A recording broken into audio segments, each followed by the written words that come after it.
is up, Mets fans? Welcome to another Mets Roundtable podcast right here on YouTube, X, and of course on the PSF app.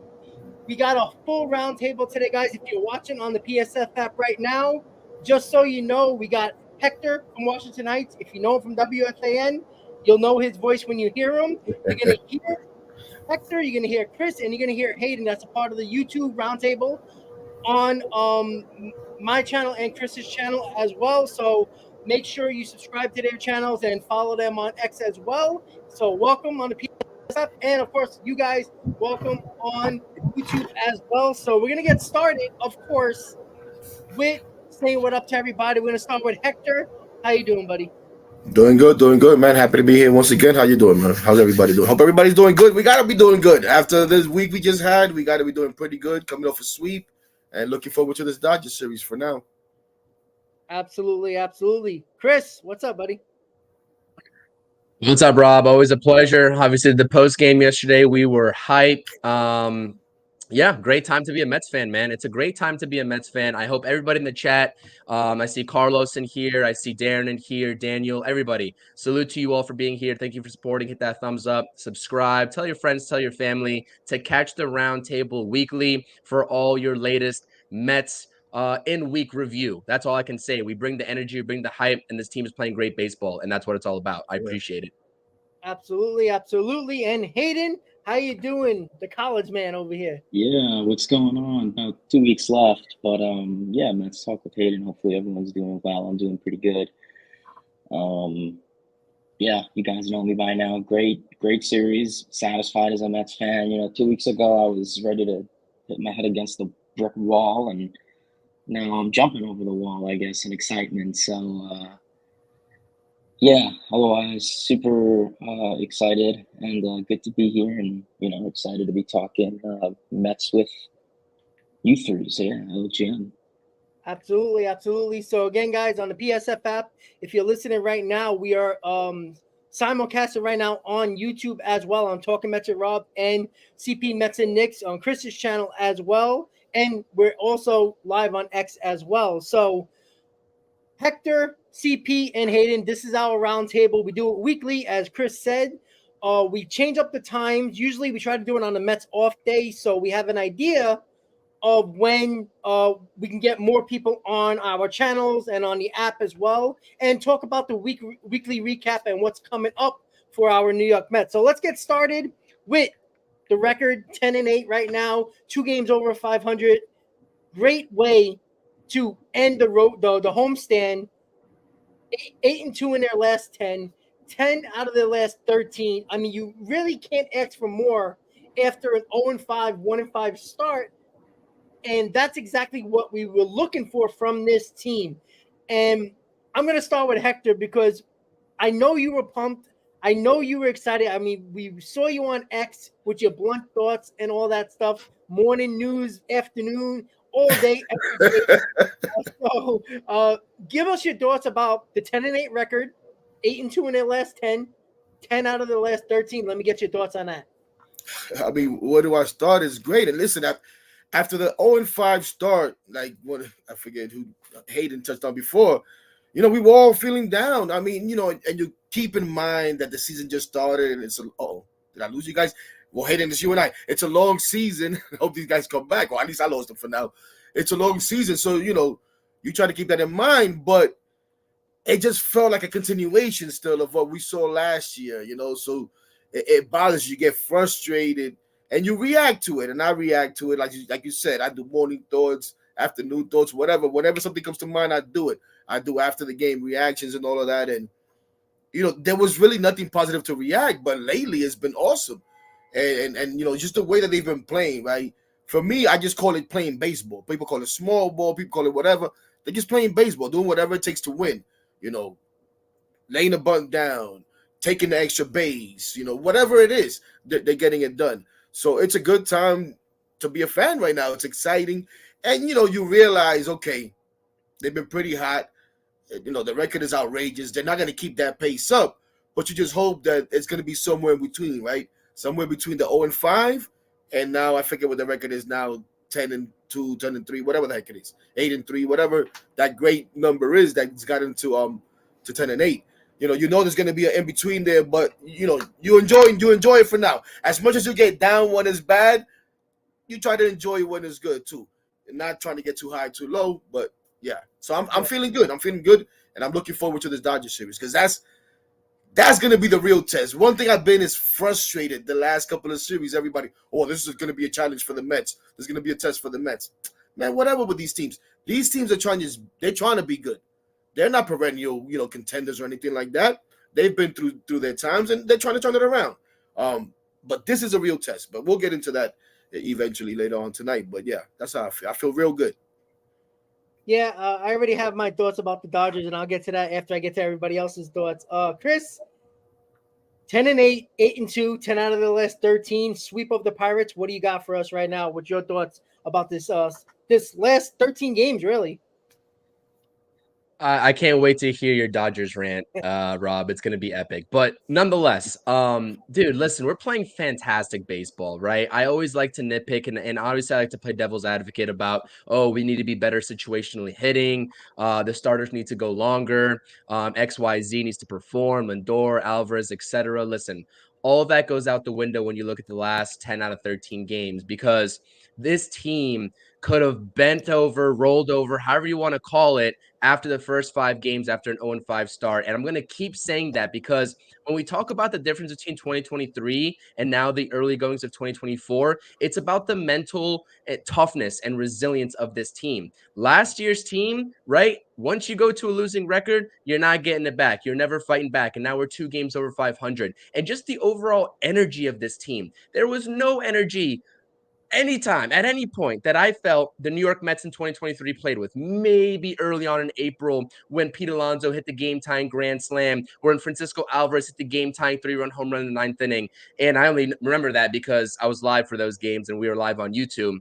Coincidentally. But aside from that, I don't remember any point where I felt such energy from the Mets in 2023. And that's a nice little difference here in the early goings of this season. Now, obviously, that needs to be the course and par for the course over the course of the whole 2024. But I think Carlos Mendoza is that game changer. I've been giving him a lot of props. We talked about him on the post game yesterday. This Pittsburgh Pirates series, I feel like not only for me, but for a lot of the Mets fan base, was really the point where we can say, okay, we're starting to get over our fears of a first-time manager, first-year manager, and we can really potentially start to buy into the guy. Now, the jury's still out whether he's going to be a great manager or not in 2024 and beyond. Obviously, right? A couple weeks is not going to change that. But you can start to feel a little bit of a difference where he's got his guys' backs. He's hyping the dugout. He's being that true leader that we really have been lacking for the last couple of seasons in that dugout. Now, like I said, no disrespect to Buck Showalter.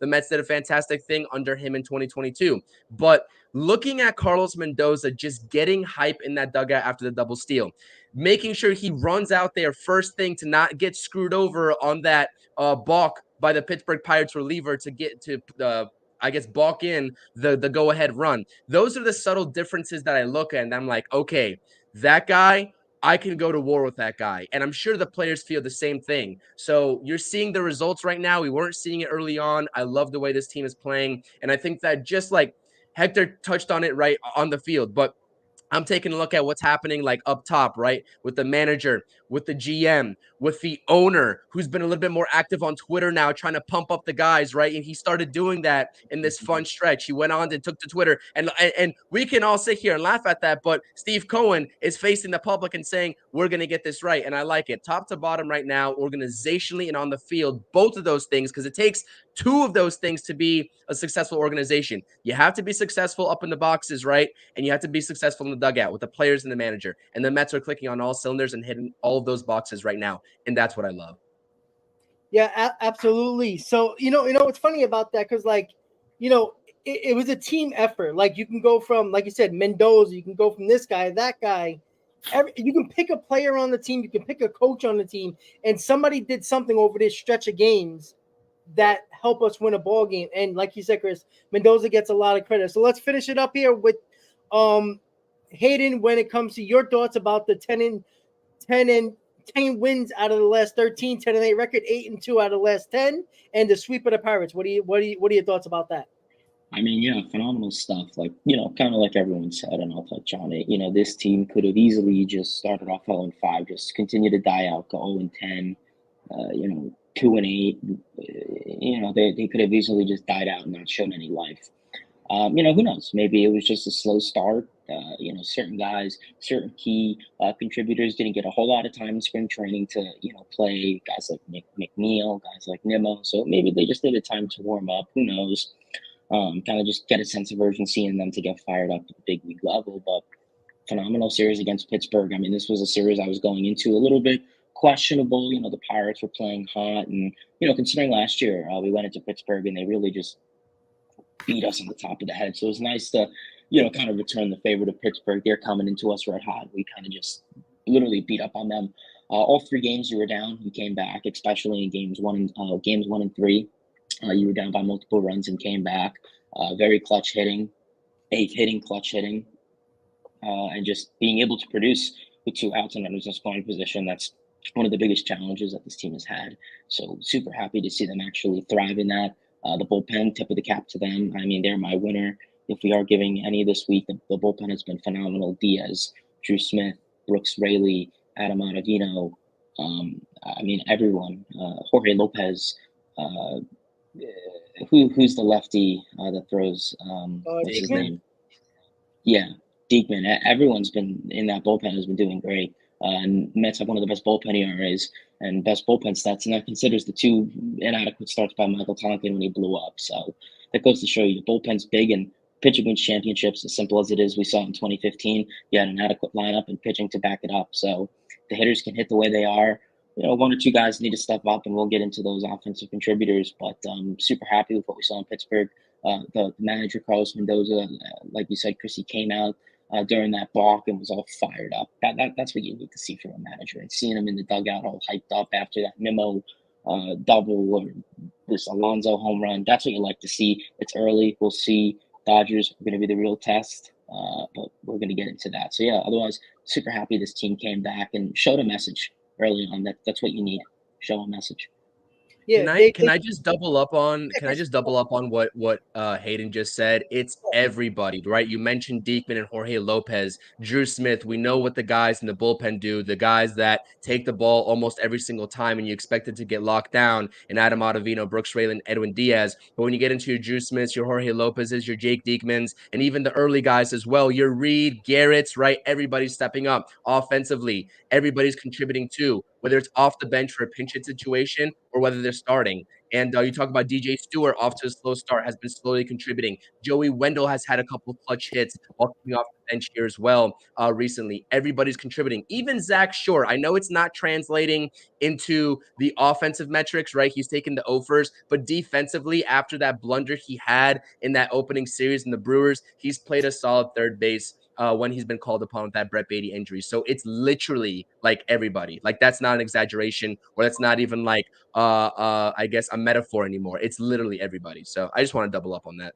Yeah. And I'm glad Hayden brought it up with the bullpen, because if it wasn't for the bullpen and the starting rotation, this team wouldn't be where it is right now. I mean, we can be honest about that. Like, yeah, the majority of the games we came back offensively, but that just shows that the offense didn't do nothing early in a lot of these games. They had to come back later in the games. I think they're 1 or 2 in 8th innings or later runs this year. I think the Braves have more. So, it shows you that the pitching gave this offense time to come back in ball games.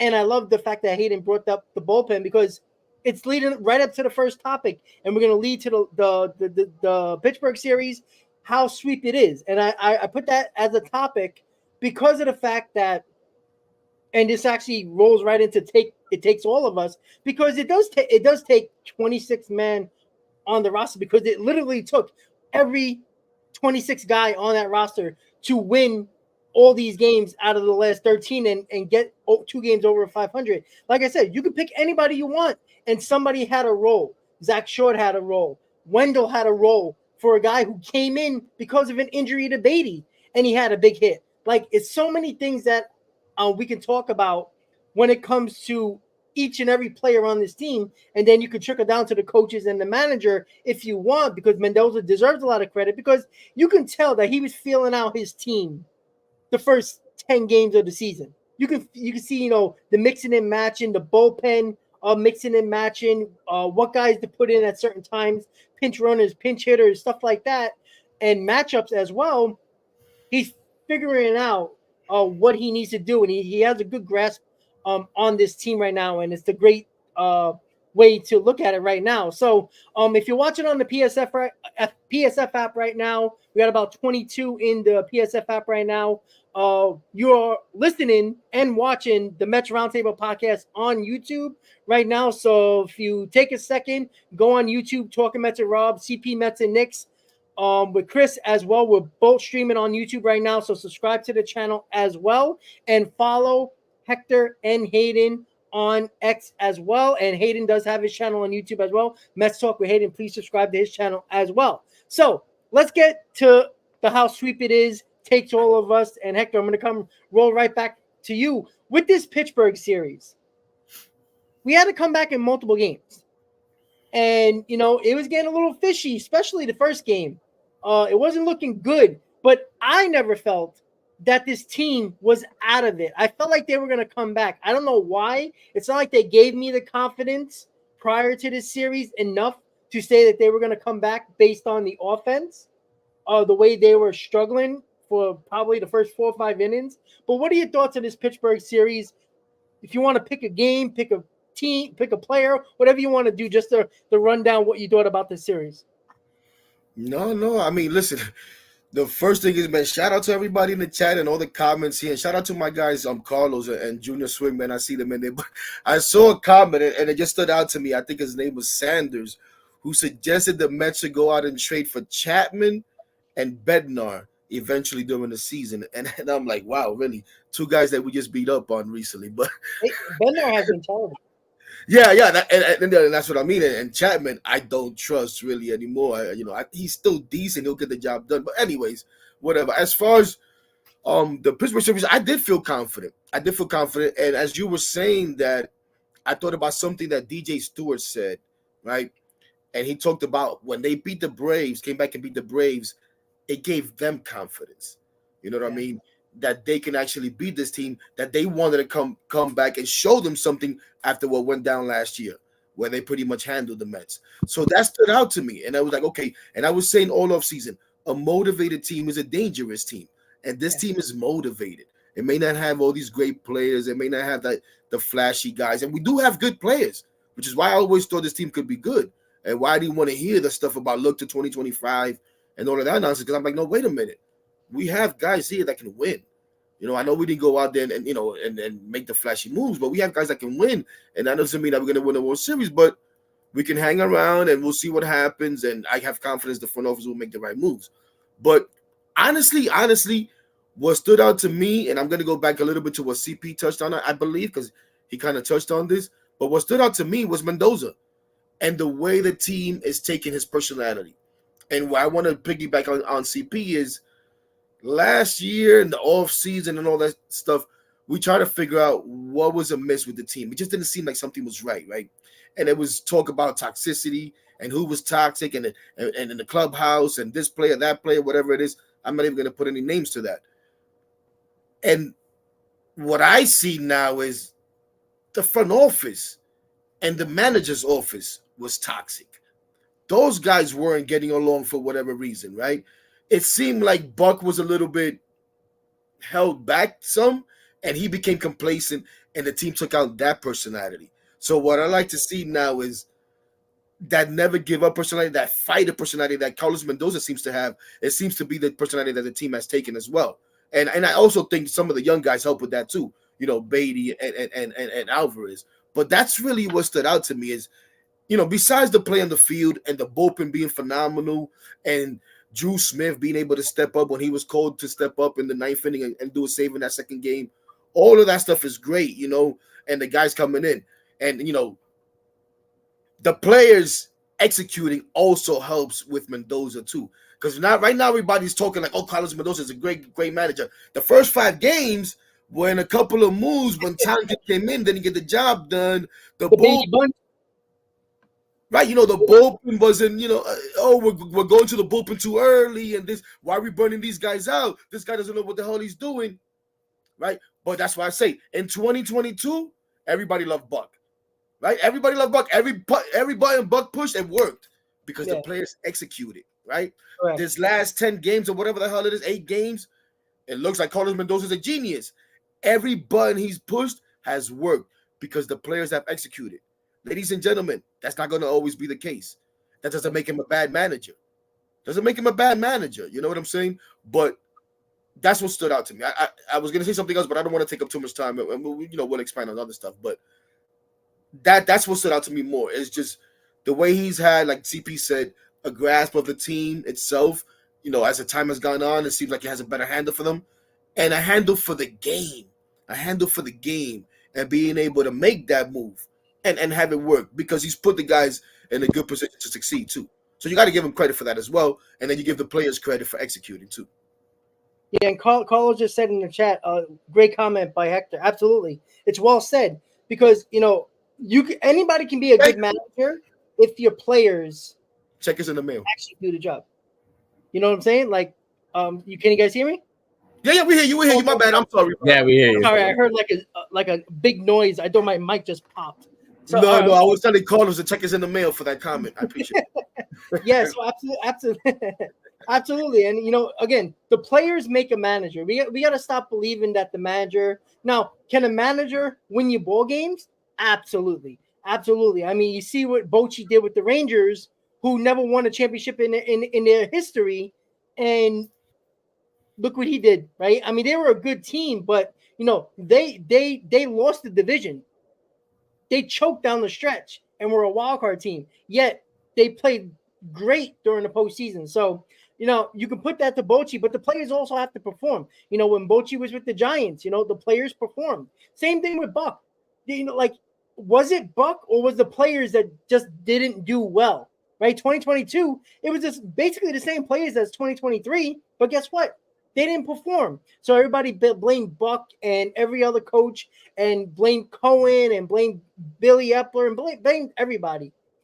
It comes down to the players doing their job, and that's a great point by Hector. So, Chris, the sweep of the Pirates, is there a game that you pointed out, would point out in this series that you says, okay, this team has something that I wanted to see, and they're finally showing what all the fans wanted to see: the fight, the grit, the comeback, the energy that we've been missing? It's the last game for me because it took 2 swings of the bat to blow up a lead, right? You talk about Tyrone Taylor getting in 2 runs with a single, and then you talk about Harrison Bader just absolutely sending one to the moon. And I think that and that was all with 2 outs, by the way. So this is like 2-out production that we're getting, which is something the Mets struggled with last season. So like knowing that the Mets, right, it was a failed opportunity by Francisco Alvarez, the Jeff McNeil bunt set up Francisco Alvarez. He struck out, I believe it was. And then I was like, all right, this is a wasted opportunity to get an insurance run. But you got Tyrone Taylor up there who already had 2 hits on the day, coming up, getting that third base knock, and then setting up Harrison Bader for the 2-run home run. So it's like how quickly this offense can score runs in bunches, right? So I like to see that. And I think that was my biggest sort of like, wow, like this is kind of legit. And I just want to touch on that as well. Like this has been the most, aside from Carlos Mendoza, right, this series, like in this series, I really took a step back and I have to look at this outfield rotation. And I think it's the perfect storm that the Mets have in this outfield. And it worried me going into the season because I was like, okay, I know Tyrone Taylor's a baller, right? I don't know what sort of capacity he's going to have. Like, I don't know what role he's going to play on the New York Mets. And Harrison Bader, I was like, $10 million, stud center fielder, but he gets injured a lot. So I was like, how is this rotation really going to work? And Starling Marte, a literal wild card coming off of a double groin surgery, don't know how he's going to perform. So this has been played absolutely perfect by Carlos Mendoza here to start 2024. You talk about your outfield consisting of Brandon Nimmo, Harrison Bader, and Starling Marte. Oh, and by the way, a lot of teams would kill for Tyrone Taylor in their starting outfield to begin with, but the New York Mets have the luxury to call Tyrone Taylor a fourth outfielder. Now, let's just put that into perspective, folks, because he's been absolutely killing it to start the season. Some may argue that he should even be playing over Harrison Bader. Listen, I made that argument. Harrison Bader's caught some strays for me. I apologize because he's been playing well. Listen, this is a great problem to have. And like I said, you have these guys who, albeit are injury prone. The New York Mets starting outfield is injury prone. And I'm going to just knock on wood that just stays away. I don't want to see any injuries at all with this starting, because like the vibes are immaculate right now. We cannot afford any injuries, especially this early on to the season. We do have the backups available to sort of, I guess, make do if someone goes down. But I like this little rotation that Carlos Mendoza is deploying right now. You saw Tyrone Taylor right starting. I believe it was in right field one of the games. He was starting in outfield one of the games. Starling Marte got the DH duties. Vice versa. Tyrone Taylor DH'd one game. Starling Marte was in right field. Like, this is the perfect sort of mix that Carlos Mendoza is in. And like, you can't have that perfect mix if you're Carlos Mendoza. You can't make those decisions if you don't have the personnel to do it. And the New York Mets have the personnel to do it. And two of those guys, of the four guys that I'm talking about right now, were brought in this offseason by David Stearns.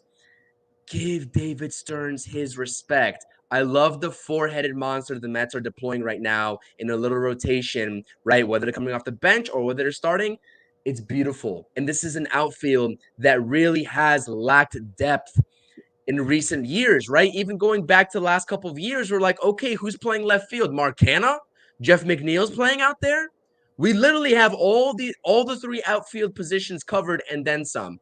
I love it, and I think a lot of people have to give more respect, myself included, because I've talked down on Harrison Bader. I'm guilty as charged, and I'm going to stop doing that because he's proven me wrong here early on. Now, things are always subject to change. Obviously, an injury throws a wrench in things, but for right now, in the first, especially in the last 13 games, but the whole season right now, and what you're asking me, especially this series, I love the way the outfielders performed, and I love the decisions that Carlos Mendoza was making to utilize those outfielders. So that's my simple answer. Listen, Tyrone Taylor, your fourth outfielder, 2 RBIs, 3 base knocks in the series finale. You got to love it. You have to love that. Yeah, I love that trade when it happened. It wasn't even about Hauser. Hauser was the veteran. He does what he does as the back end rotation guy. You know, he'll give you quality starts. He'll keep your team in the ball game. I love, the Hauser is fine with me, but I thought Tyrone Taylor was the trade, to be honest with you. Even though a lot of people talked about Hauser, but you did say that, Rob, too. So credit to you. You did say that. A lot of people were talking about Adrian Hauser. Nobody was talking about Tyrone Taylor, at least that we were seeing on the channel. You were the one that was like, listen, a lot of people are not giving Tyrone Taylor enough credit here. He's got sneaky pop, and he can play all 3 outfield positions. Credit to you because you did say that. I remember. You know what? He's become a better hitter because he wasn't a hitter like he is now, right now with the Mets. When he was with the Brewers, because he was just a power guy where he would be swinging at everything and swinging for the fences, and he would connect every now and then. But he's becoming a ball player. Hector talked about this. These guys are playing baseball. They're not just trying to go up there, pad their stats, swinging for the fences. Tyrone Taylor, if you notice, his swing ain't as long. He's situational hitting now. Now I don't know if that's the Eric Chavez the Chavez philosophy that might be working with him, and the team is just working as a whole with the Chavez philosophy, or it's just Tyrone Taylor realizing that, yeah, you can hit home runs all you want, but if you're not going to give quality at bats and do some situational hitting, and you don't need to hit a 3-run home, you can hit one down the line or get a game winner in a doubleheader, that gets you playing time. If he wasn't doing that, he would be probably a guy that not even thought of on the bench. But because he's playing well and overall playing well, that's why you see him in ball games more often than not. And the rotation, like Chris said, is awesome in the outfield. So Hayden, what game did you have during the Pittsburgh series that you says, this Mets team is probably not as bad as we actually think they are? Honestly, it's really tough. But if I had to assume or throw out, I would probably say I believe it was the second game when they came back when they were down one and they scored three in the seventh inning. Um, I mean, we saw I think that was game two. Yeah, we saw really clutch hitting, obviously, to start off. Just the energy was very electric. He started off, obviously, with the Joey Wendell double to the other way, tie up the game, the Alonso scoring on a balk. And you just saw the energy after that. You saw Mendoza was outside of the dugout trying to, pressure the umpires, see what was going on. He was like a typical manager. He was getting involved. He was ambitious, and just the energy from that was electric. And then McNeil also go, that old classic McNeil that we love to see. What he's known for best is going to the opposite way. So, I mean, really just an electric inning overall. I mean, the win probability went from here to here in, the span of 5 minutes. And then obviously really clutch pitching, obviously, right after from Jorge Lopez and Drew Smith to close it out. And it was good to see Drew Smith in there, obviously, in the save situation. And it's going to be interesting to see what Mendoza's philosophy is. Is he always going to go to Diaz? If Diaz has pitched 2 days in a row, is he going to go to someone else? And who is going to be that other pitcher? Is it going to be, closer by committee? We'll see. And I mean, the fact is that this bullpen has been great so far. I mean, you had those 2 innings from Reed Garrett, 2 innings, 1 walk, 6 strikeouts. You probably wouldn't win that game if Reed Garrett didn't go those 2 innings. Yeah. And we saw it last year. And we're seeing it this year too, which isn't a concern yet. And I say yet because it's still early, but your starters are not going long into games. And that's an issue, but an issue that you could address in a month from now. With that said, last year you would see your starters were only going 4 or 5 innings. And then your mid bullpen guys would come in the 5th, the 6th, and just blow up the game. That's not the case. You're seeing guys go 2 innings and strike out 6 guys. That's unheard of last year. So, I mean, just to emphasize how important this bullpen is, and we talk about it now in baseball today, is guys are not going very long into games. They're going 5 innings. They're going 6 innings. It's the pitch clock. I think it's pretty obvious guys just don't have the durability to go long into games. So then that puts more of an emphasis and an importance on the bullpen and the relievers. And, David Stearns, that clutch, small, money ball mentality guy, he's doing it. I mean, who would have thought guys like Reed Garrett, I mean, would come in. I mean, Drew Smith, I don't know what happened to that dude. He got struck by lightning or something, but he actually doesn't suck. So we'll see. My only complaint this series is probably Lindor. And I know he didn't get a couple hits, but still, I'd like to see a little bit more from him, just from the right side. But we'll get into that more. But overall, I love what I saw from Pittsburgh. Carlos Mendoza, it's early. It is to say if he's a good manager or not. But you could tell that the clubhouse is definitely on a good. The clubhouse looks good from what I've seen, from what I've heard from just the press conferences. It doesn't sound like there's any animosity or a clubhouse issue. We know that last year there was. It doesn't seem like that's the case this year. I feel even when they were on 5. So I guess that's a good thing. But otherwise, I was really impressed, and I was super hyped. Great energy from this series, and contributions from everyone. Harrison Bader, Tyrone Taylor. I mean, tip of the cap to Tyrone Taylor. He's really been balling. He's hitting the ball well, and the fact that we're saying he's a 4th outfielder when, like you said, Rob, any other team would love to have him starting. So it goes to show you depth is important, and the Mets have a good one. Yeah, and Hayden, to your point, Chris, before I get going, I just want to point out 2 great comments here in the chat. I can't help but point them out.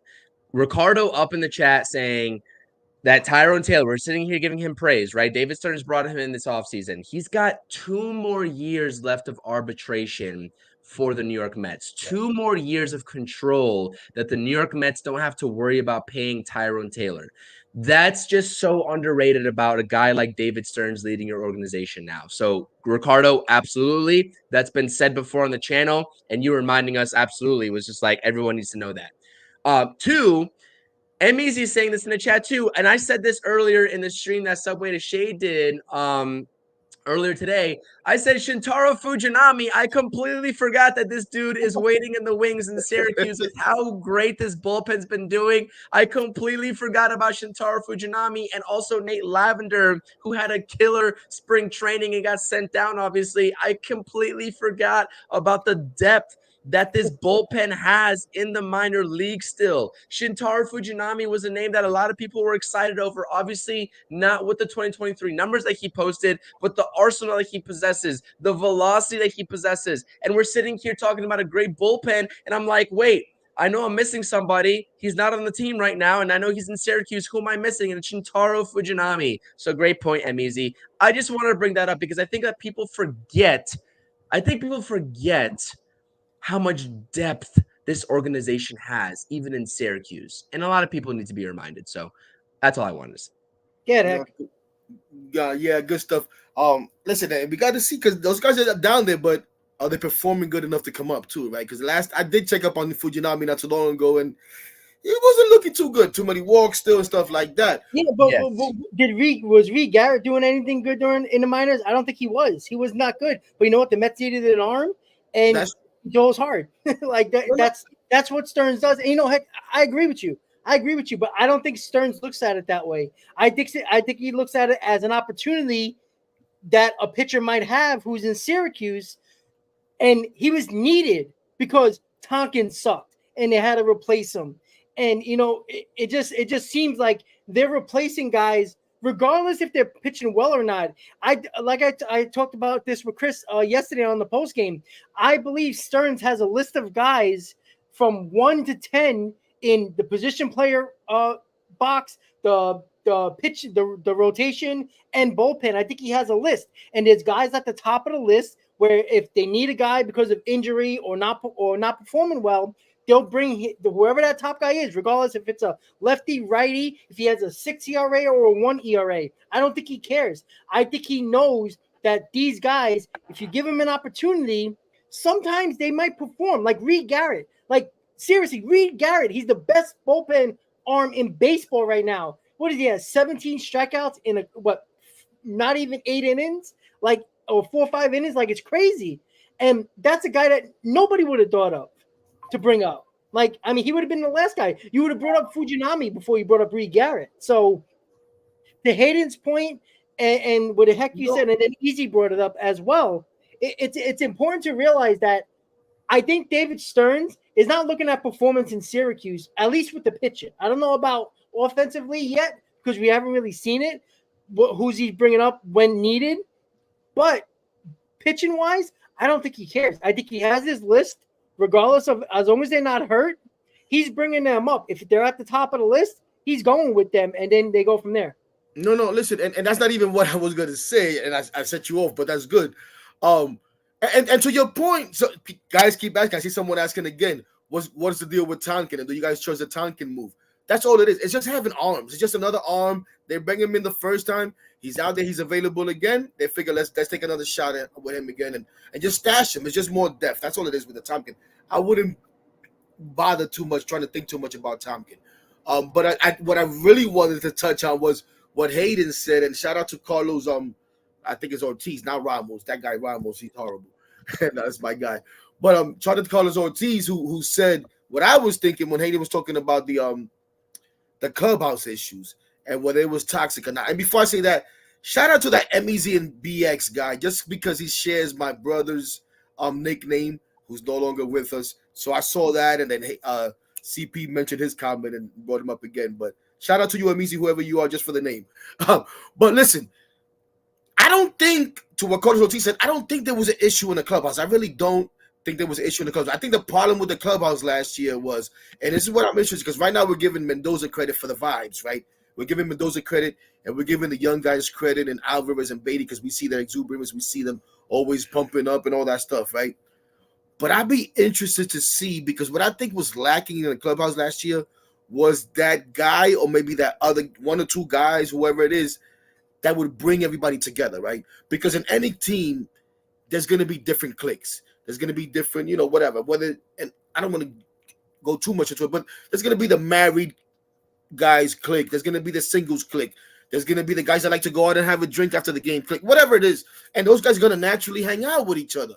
But who is there to every now and then make sure that we all get together and make sure we have our, little team outings where 20 out of 6 come by or whatever the case may be. Or even in the clubhouse itself, make sure that we have 10, 15 minutes where we're all vibing and jiving and just getting to know each other, getting to know what makes us click, getting to know what I like in the game or whatever, so that we're on the field. We don't even have to talk about this. Now we know, what I'm saying, CP likes this, Rob, Rob is going to be here. I know Rob likes to be here on this, whatever the case may be. And I'll be interested to see, maybe it's one of the new guys, maybe it's Francisco Alvarez who's stepping up now, and is that, I don't know who it is. We heard that Kodai Senga took everybody to dinner. Maybe it's Senga now in his second year. That's that Joe. Or maybe it's as simple as Edwin Diaz came back, and there was talk in the offseason, captains. Oh no, Edwin Diaz can't be a captain because he's a bullpen guy and he don't talk to everybody. Nonsense. Maybe Edwin Diaz has that personality that brings everybody together, no matter what position he plays. And that, I think that's really what was missing. I don't think there's any issues. I don't think guys are in there arguing with each other. I don't think, there's fights or anything like that. I just think maybe, we know Lindor and McNeil got past their thing, but maybe they don't talk to each other every day. Who's making those guys talk? You know what I'm saying? Just by chance, just by opening up a conversation that brings them two together and having them have a laugh, so they could keep moving away from that incident that happened. You know what I mean? That's my whole view on the whole, whether there's an issue in the clubhouse and toxicity. I don't think there's anybody fighting. Hector. I just think now they may have somebody that's bringing them together. Hector, that's a great point too, because everything that I've heard was that Edwin Diaz is that guy for the New York Mets. Like, his presence made all the difference in the world, not having him last season. And now he's the guy, even though he's in the bullpen, he's the guy to sort of gel this team. And I did hear that too. So it could very well be Edwin Diaz. But also, Rob, I know that you're a Rangers fan. So am I. The playoffs are coming up. I want to see the New York Mets out there supporting the New York Rangers in the playoffs at Madison Square Garden as well. I know they did that last season as well. It's always a great time. So that season is coming up here in April. And the Knicks too. How about come out there and support the Knicks too? Come on, yes, let's do it. Absolutely. Hey, we got the Islander fan in here, Hayden. So gotta be careful. Oh, sorry, Hayden. Get out of here.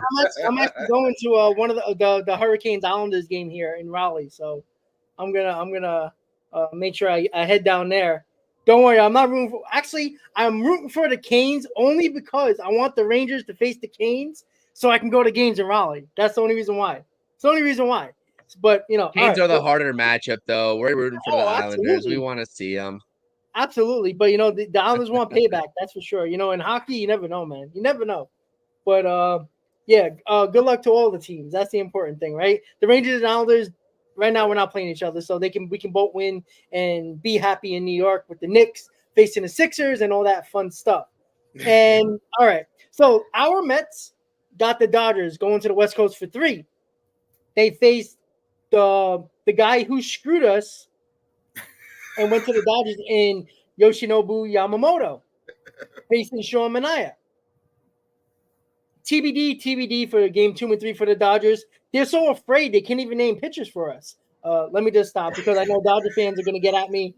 But I'm going to do a 1-minute rant on the Dodgers and their fan base. All right. I said this yesterday with Chris on the post game. I cannot stand the Dodgers. I can't stand the fan base.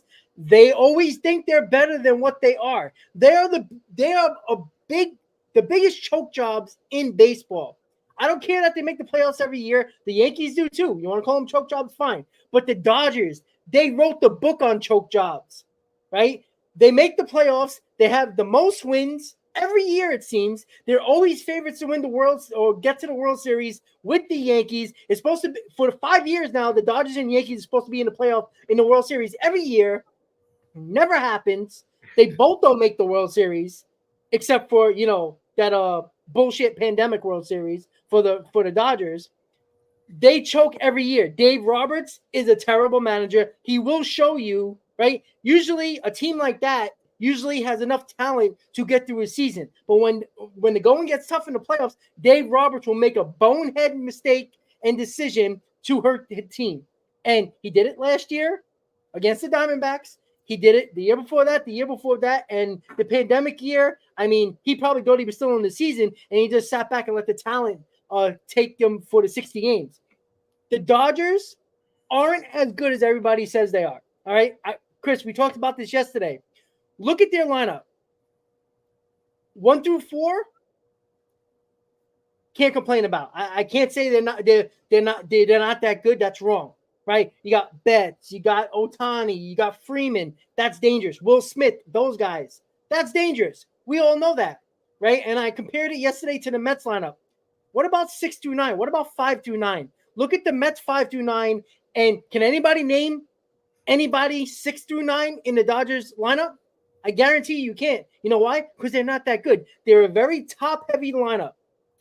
Top-heavy lineup that if you look at their first 18, 19 games this year, they either blow teams out or they lose close games. Nothing in between. So if you keep them in the ballpark and you keep it to a close game, you're going to beat them. It's just that simple. That's the Dodgers because their pitching is not that good. They're a very top-heavy lineup, and they hit a ton of home runs, and that's how they win ball games. They blow out their opponent or they lose close games. What have the Mets done successfully this season? Even in the games they lost, they were in close games. And over the last 13, they won a lot of those close games, which the Dodgers have not. So I understand that they're a juggernaut. They spent $1 billion this year, and they're probably going to win the West. But they win the West every year, and they still find a way to trip over themselves in the playoffs by teams that they're much better than. And this is only 2 years going on this wild card thing where I understand it's harder to, you get a hot team, you fall in trouble. But this was prior to these new wild card rules and extra team, right? It was way back when the Dodgers played the Mets in 06 and in 15, and you can go all the way back for years and years and years with the Dodgers. In the 2018s, 2019s, 17s, they were always like this. They kept on losing to teams that they were way better than, and they still talked about like they're the dynasty Yankees of the late 90s. It's hilarious to me that this team continues to get all this credit. They get more credit than the Yankees. And at least the Yankees actually won a real championship in 2009, and the Dodgers won a fake world championship in the pandemic year. So I just wanted to get that on. Talk your talk, Rob. Talk your talk. Because I'm sick and tired that, it's always the LOL Mets regardless, right? The Mets are getting no respect nationally. I talked about this in the post game yesterday with Chris. No respect. And I don't expect nationally to just, jump on board the bandwagon right away. But what is it going to take? Taking 2 out of 3 against the Dodgers? Maybe going 5-1 on this road trip? 4-2? Even 500? Or are they going to say, oh, the Mets are back to normal? Because this team is already showing that they're better than a lot of people think they are.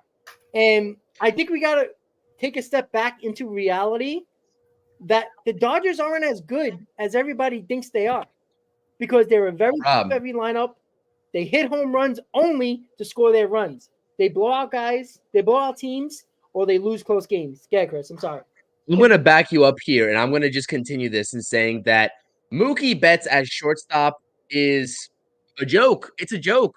And the national media has tried to shove that down our throats to begin the season saying, oh, the Dodgers are Mookie Betts is a great athlete, which he is. I'm never going to dispute that, right? He's a great athlete. But listen, the guy's not a shortstop. And for the national media to say, oh, the Dodgers are going to be fine, Mookie Betts as shortstop's not going to be a problem, and they actually ranked him a top 5 shortstop to begin the season, I don't curse on here ever, but it's a fucking joke, bro.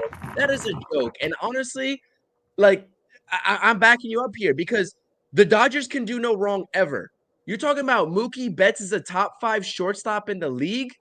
Dude, like, he doesn't look natural out there in terms of just fielding as a natural shortstop. That man's an outfielder through and through. So I really think the national media is trying to play everyone as a fool like we haven't watched baseball before. Mookie Betts is an MVP candidate every single year, right? Especially when he's in outfield. When he's playing shortstop, it's a different ball game. It's a different just sort of vibe and just feel for the game while you're in the infield playing one of the most demanding positions. And we go back to Francisco Lindor and why I respect Lindor so much. And I know we still have yet to talk about him so much, but why I respect Lindor so much is because he plays outside of catcher. He plays the most demanding position in the game of baseball. And trust me, I've played it for so many years during my tenure, and I can only imagine it playing it at the major league level, right? Which I could not even sniff.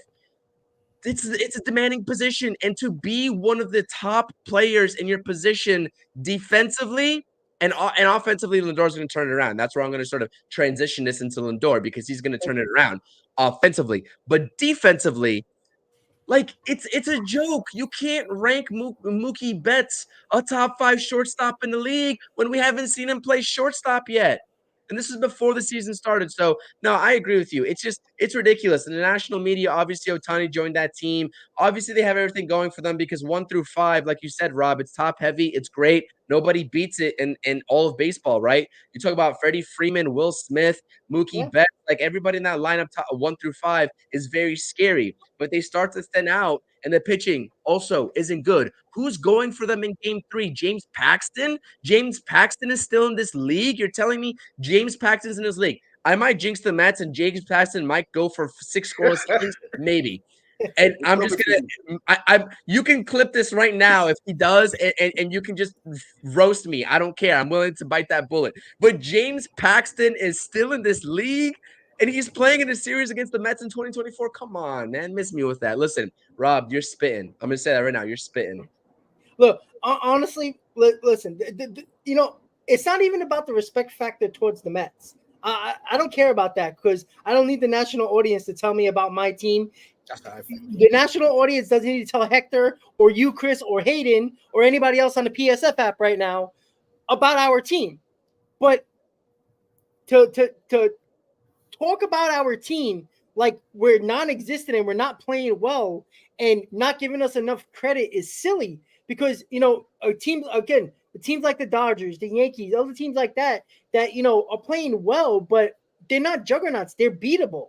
And, you know, to talk about the Lindor, and we'll transition to that since, you know, it's hard to really figure out what the probable starters are going to be because it was James Paxton for game 3, but they took it off the MLB app for whatever reason. I'm not sure why, because that's the one I showed Paxton was for game 3, but then the MLB app said TBD. So that's why I left it for game 2 and 3. Because the Dodgers know that man is washed and it should be TBD instead of James Paxton. That's why.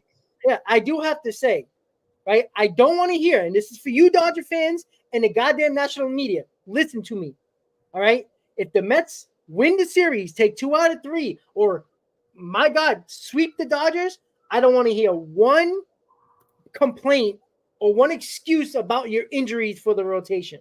Okay, I don't want to hear it. You're supposed to be the billion-dollar offseason acquisitions. The big bad Dodgers beat the LOL Mets that everybody likes to call them. Do it.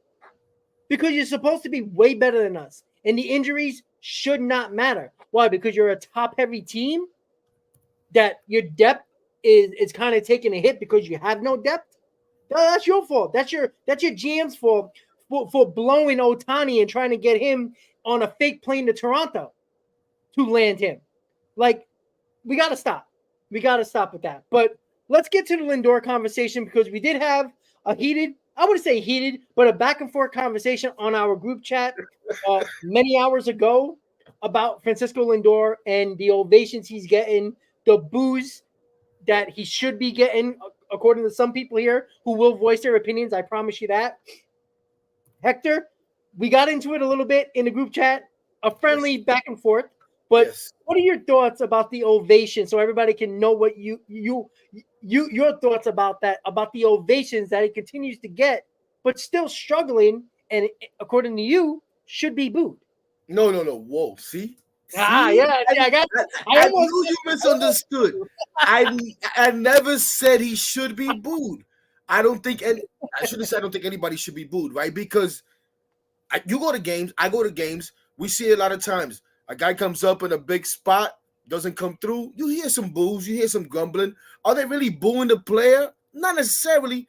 They're booing the play or the result of the play that they didn't like, that we didn't like. You know what I'm saying? I'm not going to say they, because sometimes I partake in it. I don't like to boo all the time. And listen to me. Before the whole standing ovation thing, I go there.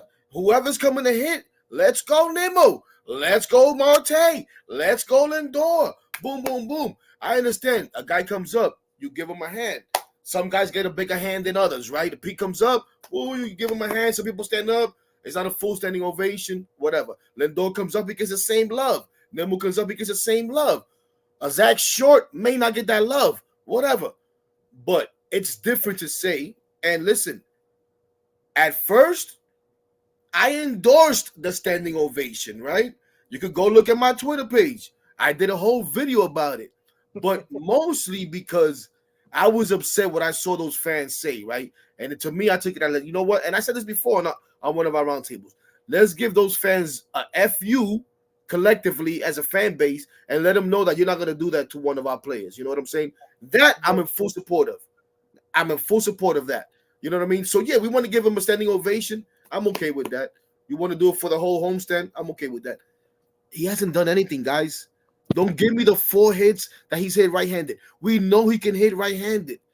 The question we have is, and we could talk about a slow start, but every time he hits right-handed, he gets a hit, right? He just doesn't be able to, he hasn't been able to do it left-handed.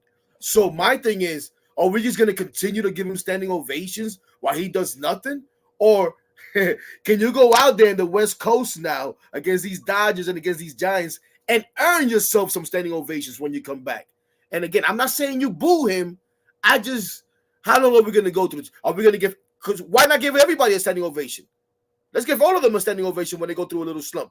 Francisco Alvarez is struggling right now at the plate. He ain't doing too hot. Are we going to give him a standing ovation?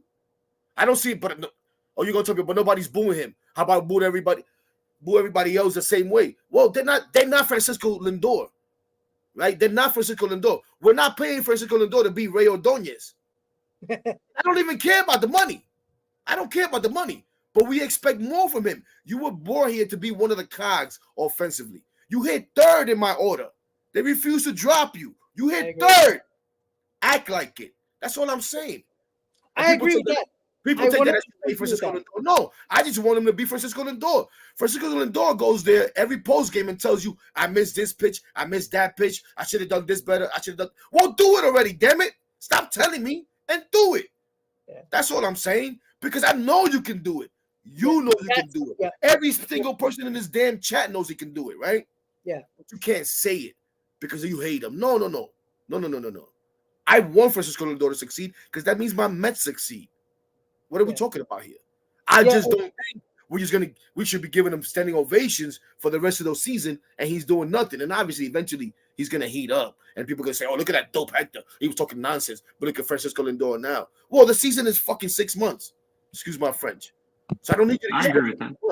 And I need you to play all the counts too. Yeah, get Hayden. No, I was going to say I agree with that 100%. I mean, Hector's right. We've seen Francisco Lindor. We've seen the hitter he is. So, I mean, talk is talk, but talk is cheap. I mean, you could say whatever you want. I mean, Hector's right. What, we're going to give him an applause for the next 6 months? I mean, this, and you get it. Lindor's had horrible starts to start off the season, but this is on a whole other level. I mean, this is abysmal to watch. This is atrocious. It's horrible to watch. And, I have to go in a minute or two. So just to kind of, semifinals with Lindor, step it up. I mean, you claim to be a leader. You claim to be this. Step it up. Stop hitting left-handed. It drives me nuts. And I don't know what it is. I don't know if it's the analytics. I don't know if it's the coaching staff. I don't know if it's that he's stubborn. But for a dude who's really slumping, you would want to hit from your better side, which is the right side. And just the swing looks a little bit different. His stance looks different. So we'll see. I mean, I really hope he could bounce out of it. I mean, he had an ample opportunity against Kansas City, bases loaded. Everyone's standing up, cheering for him, and then he pops out first pitch. So we'll see. I mean, it's frustrating, but anyways, with that said, I better get going before I get kicked out in the library and they're about to beat the crap out of me for being here too long.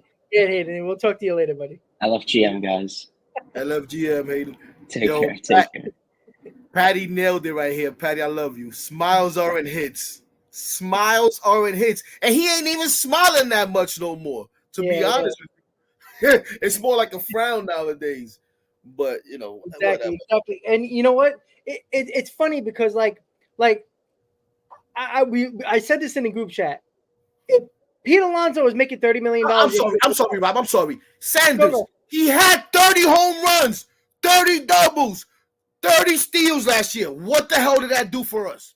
Where were the Mets? Don't give me this. At the end of the year, he's going to have 30 homers and under RBIs. I don't care about that.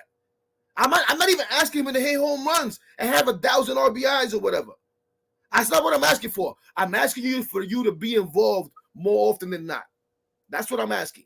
Give me a base in the opposite field. Give me a sacrifice fly. Give me whatever it is.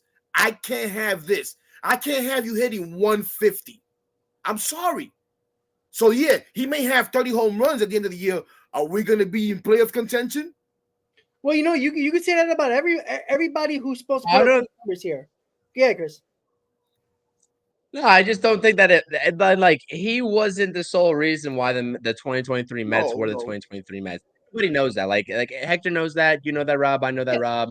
Everybody knows that. Everybody knows that. So my thing about Francisco Lindor is like people talking about why is he still hitting lefty versus righty, right? I mentioned the splits the other day.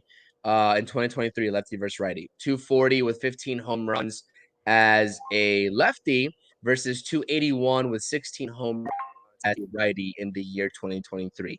Now, obviously, that's skewed in the direction as a right-handed batter. There is a certain point where you are Francisco Lindor and you just don't give up being a switch hitter. Now, everybody who knows me knows that I am an advocate of just bat from the side that you're supposed to be batting from. And if the other side is hindering your performance, let go of it.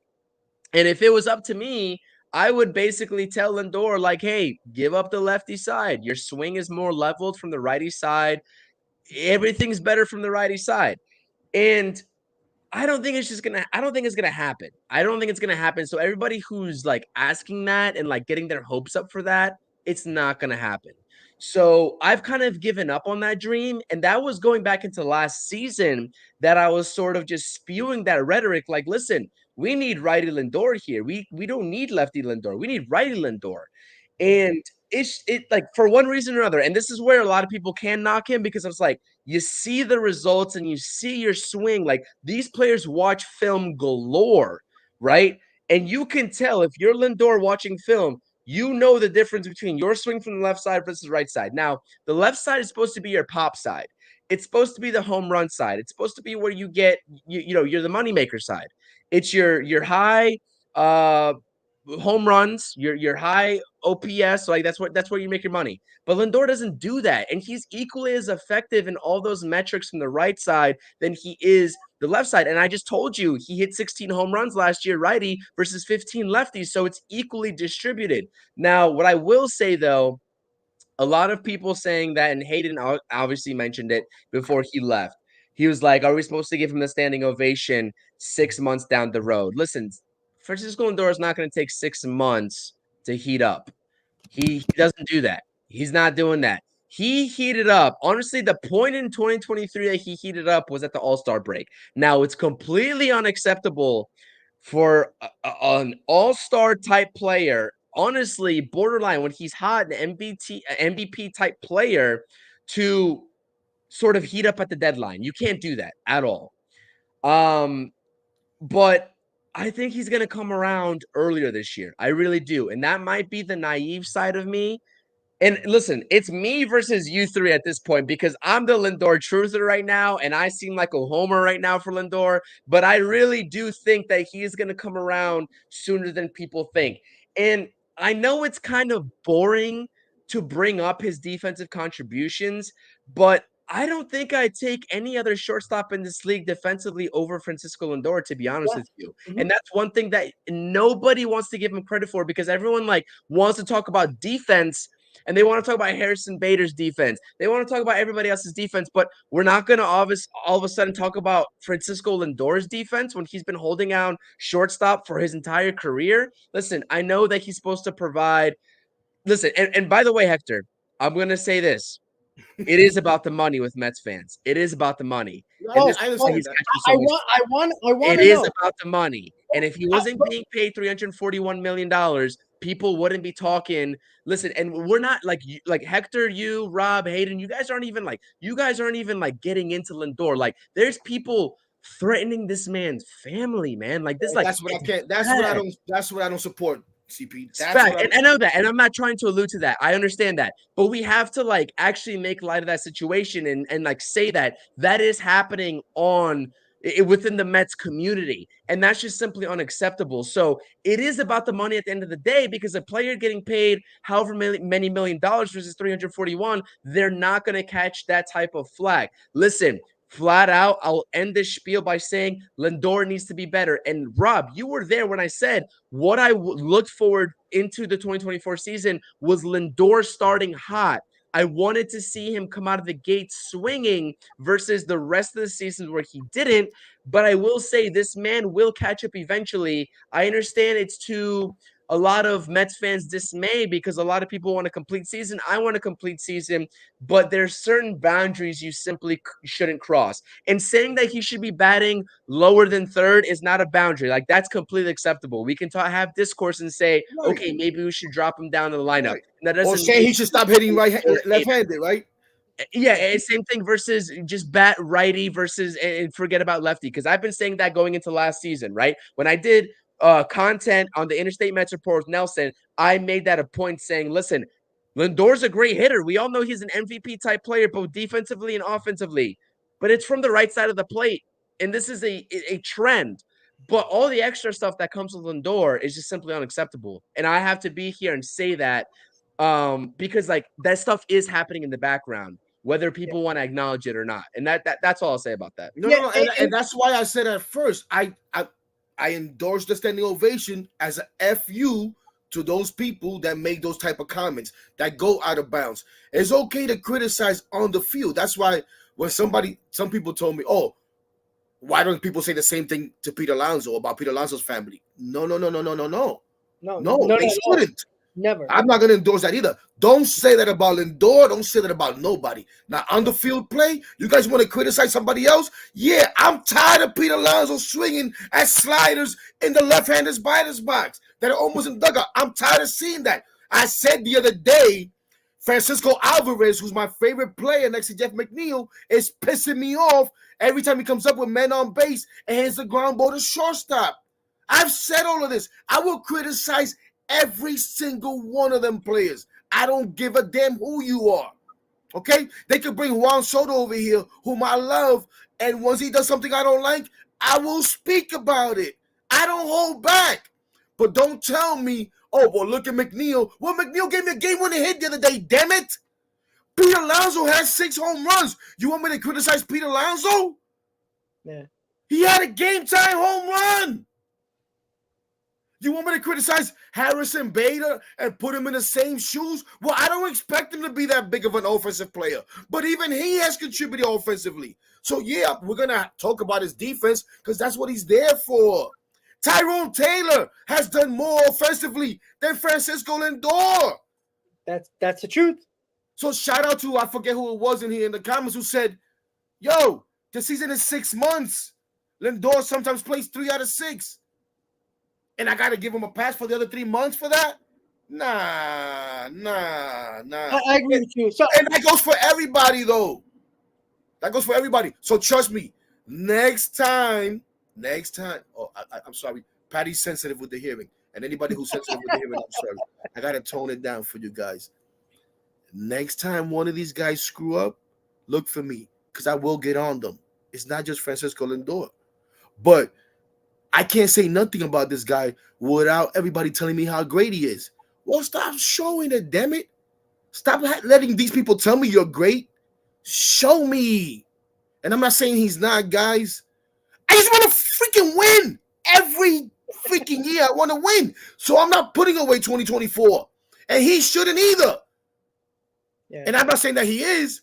Right, so he should come out here to prove everybody wrong. Or the front office, you don't want to make moves? We're going to show you that we're good, damn it, and you're going to have to make moves. But we need Francisco Lindor to be involved in that, please, before it's too late. That's what I'm saying.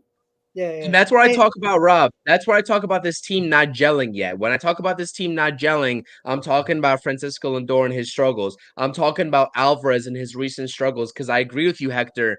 Alvarez has not been coming up in spots where you should be situationally hitting and getting an RBI, and he's been failing. As a young player, I understand this, but if we're giving him the hype, he needs to perform. And it goes like through the line. Pete Alonso also. He deserves all the credit in the world. He's been producing, but there's certain situational times that he's popped up as well where I'm like, Pete, like if you want your bag, you gotta prove yourself there. And so it's definitely not just about Lindor. Well, and like somebody else said before, CP, I'm sorry, this first pitch swinging crap. If you're not gonna be good at it, stop doing it. I can't see you swing first pitch and pop it up to the infield or foul. Like, come on with that crap already. And Pete does it all the time, too. I'm tired of seeing solo home runs. The other day, comes in the game. Man on second and third, pop up. Man, pop up. And then when there's nobody on base, solo home run. I don't like that crap either. Hit him when there's somebody on base. Can I ask y'all something, though? And I haven't taken a look at the raw numbers because I know Francisco Lindor's are definitely worse, but I'm just playing devil's advocate here. And by the way, we should definitely not end with this because the Mets are on a high road right now, and we got to talk about something else.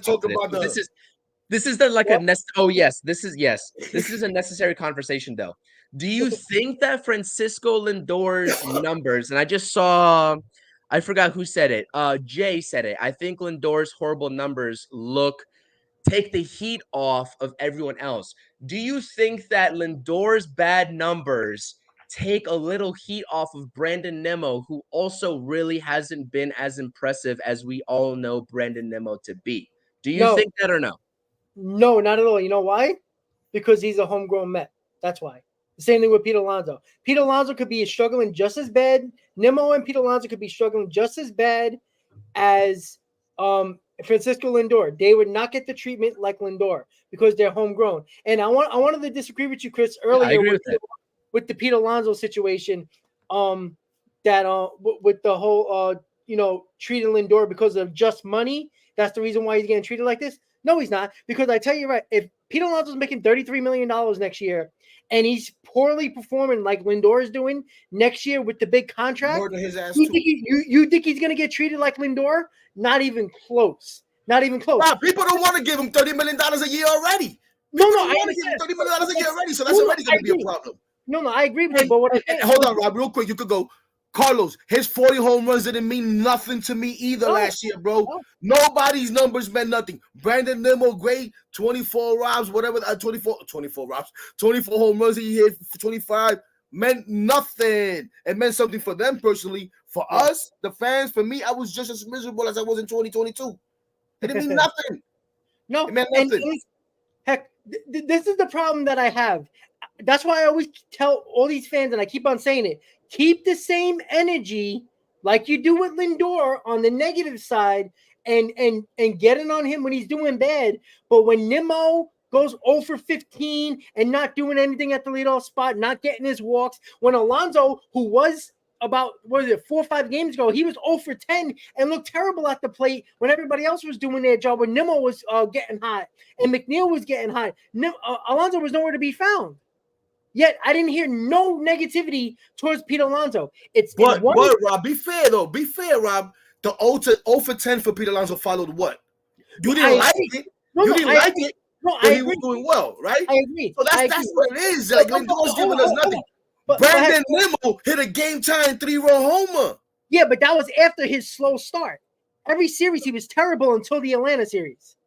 Okay, and there was nothing. We're still waiting for Lindor. No, I agree with you. But my thing is not about not getting on Lindor. I think we all should get on Lindor. There's no reason why you can't get on Lindor, the player, not his family, the player itself. Right. But my problem is the fact that Met fans keep the same energy, and this goes for myself as well. You guys can call me out on it if I go against my word. The fact of the matter is, if Pete Alonso, or I'm going to stick to Pete Alonso because he is the guy for the Mets, right? He's the face of the franchise right now when it comes to homegrown guys, right? If he's making $33 million, I don't think he's going to make that much, but say somebody comes up with a big offer and the Mets have to match it. He's making close to Lindor money per year. Do you really think if he's performing, whatever Lindor's numbers are, what is it? 190, 2 home runs, 1 home run, and a couple of RBIs, and struggling basically the first half of the month of April or whatever month it is, are they gonna treat Alonso the same way they're gonna treat Lindor? They won't. You know why? Because a lot of these Met fans, and yeah, I'm gonna call some Met fans out because I know there's diehards, I know there's real Met fans. It's the Met fans who are the casual fans who pick up a game now here and there, go to one game a year, even though they live like 5 minutes away. And don't tell me about it costs too much because I can buy you a ticket on TickPick for $2 when the Mets are bad, right? Don't tell me that you're gonna get on Alonso just as much as you're gonna get on Lindor. You're not. It's just not it. If Lindor was a homegrown guy and getting paid what he was, he would be getting more love than what he is right now. And the reason why Alonso is not going to get that treatment and Nimmo's never going to get – Nimmo's making money. Nimmo's making way more than anybody thought he can do. When he was struggling early in the year, did anybody talk about Nimmo? Or did I hear boo birds with Nimmo? Did I hear people threatening, Nimmo's family? No, it was only Lindor. Why is that? Because he's not the homegrown guy and he's getting paid a lot of money. He is basically the outsider on this team wearing the same colors. That's the problem that I have. That's the only problem I have. Let me ask you something, Rob, though. How many games did you go to before you moved down south? I didn't go to open. I was in the moving process, but I if I'm not mistaken, I probably went to 4, if I'm not mistaken. Right. So, okay. And before I saw you there, how many games you had? Well, that was the last game you went to, so you have already gone to 3 games, right? Correct. And opening day. Oh, no, I'm sorry. I'm a liar. 3 games. You're right. I'm sorry. That's right. Because I moved not too much, a day or two after that. A couple days after that. Yeah. No, because my question to you is because I went to the Monday game against the Tigers and I went to the doubleheader. I went to the doubleheader that you was at. Yeah. And I went this weekend sometime, right? But anyways, my point is I didn't go too much before the whole let's give the standing ovation. But watching on TV and stuff like that, was Lindor getting booed like off GP right away? Like when he came up, it's not even just the booze though. It's about the social media. No, exactly. But I want to make sure that we highlight that because as someone who goes to the games, people are gonna hear that and say, okay, Rob goes to the games. He knows they were being booed. So I want to be sure that he's not getting booed. When I go to the games, I don't hear him getting booed. I hear results getting booed sometimes, but that goes for everybody. Of course. Yeah, and that should happen. But that should happen to all the players, though, because Pete Alonso popped up runners on the go, and nobody said a word. Everybody was just quiet. And we were at that doubleheader before he hit that big home run. He was struggling mightily in that series in Detroit against Detroit in Citi Field. He wasn't doing well at all. Hector, I heard you across the rows screaming and pacing back and forth, yelling, right? When Ottavino gave up that home run, you go, what are you doing? I'll tell you, Hector, please go to a game with I would have done the same thing, bro. Adam Ottavino drives me crazy, man. Hey, listen. I hate to change the topic, and I'm not going to change the topic. Go ahead. I have one question that I want to ask Hector, just like because Rob, we've talked about this before all offseason. And this is the grand old question with the Mets that we could talk about individual players, we could talk about Lindor, we could talk about Pete Alonso individually, etc. Hector, do you believe in this core that the Mets have invested in financially? And I'm just going to include Alonso in that conversation just for the sake of this conversation, right? If they extend him. Do you believe in the core that the Mets have invested long term to bring this team, this organization, a championship? I'm talking about, first of all, I'm talking about Pete Alonso if he's extended. I'm talking about Brandon Nimmo. I'm talking about Francisco Lindor. I'm talking about Edwin Diaz, and I'm talking about Jeff McNeil. Those 5 players. You could lump in Francisco Alvarez in there too. Those 6 players. I would throw away Francisco Alvarez just because he's the young guy and just talk about the guys who've already gotten paid or will get paid here within the next year. Do you believe in that core to bring this team a championship? Because the Mets don't really have a starting pitcher. Kodai Senga's not invested in for the foreseeable future, by the way. They're going to need to pay him again at some point soon. I'm gonna heck, I'm gonna let you get to it in a second, but I just want to say, I've said this for a while, Chris. I'm glad you put that question up because we talked about it last season. I talked about it Endlessly. a lot during the Mets hot stove, during the offseason as well. Mets spring training live, all that fun stuff. I don't know about this core, and the Mets paid Nimmo, they paid McNeil, they paid Diaz, they paid who they needed to pay, which is okay. I understand it because if you believe in it, but again, this wasn't David Stearns giving him that money. This was Billy Epler. All right, so Billy Epler and I think it was Sandy Alderson with McNeil, if I'm not mistaken. It might have been Billy Epler, but it was different GMs that gave these contracts to these guys. All right, Alonso's the last one. I'm going to throw him in there because I think the Mets will re-sign him. But if you resign Pete Alonso, David Stearns, Steve Cohen, all the brass, the front office brass, all the big people that make the decisions, you're telling your fan base that this is the core. You want them to go into their prime and take this team to the next level, regardless of who you bring in. Juan Soto, Santander, who knows how many starting pitchers we might need next year. The fact of the matter is, if you tell me that you're going to give Alonso a big contract, and now you're going with this core 4, core 5, whatever you want to put as the core, you're telling me as an organization that you believe that that core is going to take you to the promised land. I'm not talking about making consecutive playoffs, which will be nice for a franchise who didn't make it more than twice in a row in their franchise history. The fact of the matter is, that's what you're telling me. I don't know, because I've said this.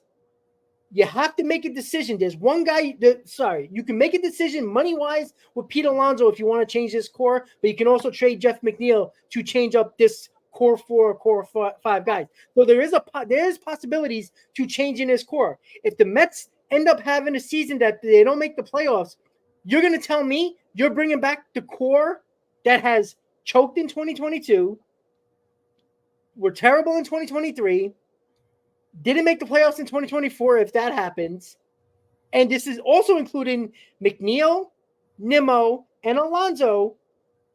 Since 2019, has done absolutely nothing with this organization and has not put this team over the top and put this team on their shoulders. Until they do that, you can't tell me you trust this core going forward in 25, 26, 27 in their prime. You just can't. I'm going to say this right now, Rob. I don't think that core has had the great supporting cast. Even in 2022, I did not believe in Eduardo Escobar. I did not believe in Marcana. And I think that was a fluke year because I didn't believe in those guys as starters. That's what I'll say. I think if they have a great supporting cast. But the thing is, like with a great core, absolutely needing a great supporting cast is a hard sell as well because those guys should be able to carry the load when you talk about 5 or 6 guys. But I will say they did not have great supporting casts in any one of those years. Personally, that's fine. But you know what? They won 101 games with that supporting cast that nobody think that was good enough. They won 101 games, but when Marte went down, where was the core? There was nowhere to be found. They actually were nowhere near in existence in September when Marte went down early in September when he got hit by that pitch, right? Where was Alonso? Where was Nimmo? Where was McNeil? Where was Lindor? During that time in September when we choked the division away, when we didn't really have to play that good to win that division, right? They weren't there. So I'm not just looking at the supporting cast because I know the supporting cast matters. I understand it does. But, you know, I see teams like the Arizona Diamondbacks who basically had 2 guys that people knew of that got to a World Series. Who was their supporting cast? They pitched well, but that was basically it. But it wasn't a core guys in their for the most part in their rotation. They had some good young kids, but nobody that has been established yet. You know what I'm saying? Valid. Supporting cast. But Rob, the Diamondbacks. Hold on. The supporting cast are like role players in your lineup, right? They're the guys that, you know, will occasionally win you ball games, but they're guys that are a hit and miss. That's what they are. Role players and supporting cast are hit or miss. I'm not talking about Juan Soto, because if you get Juan Soto next year, he's going to be a part of this core for a long time. But I'm talking about guys like Harrison Bader, like Tyrone Taylor, guys like that. Guys like, Joey Wendell, or you really want to think about it, Brett Beatty, who is probably not in that core yet, but is on the fringe. Right now he's a supporting cast, even though he's been playing well. I'm not considering him a part of that core yet, because just because he had 2 good weeks, I'm not putting him in that core yet until he does it for, shows numbers throughout the season. So supporting cast is important, absolutely. But I don't care what supporting cast you have. If your core doesn't do the job, this team is not going nowhere. And then you're going to tell me, let's sign Alonso and bring back the same 4 or 5 guys, telling me to go for the next 5-6 years, regardless of the supporting cast? You're going to tell me this team is the team that the core you want to go with for the next 4 or 5 years, regardless of the pitchers you bring here or the acquisition for position player wise you bring in here? Yeah, it might help, but if the core guys don't do the job, I don't give a damn who you are, right? The Padres, how many core guys did they have? They had a ton of supporting cast the last couple of years. Why didn't they win?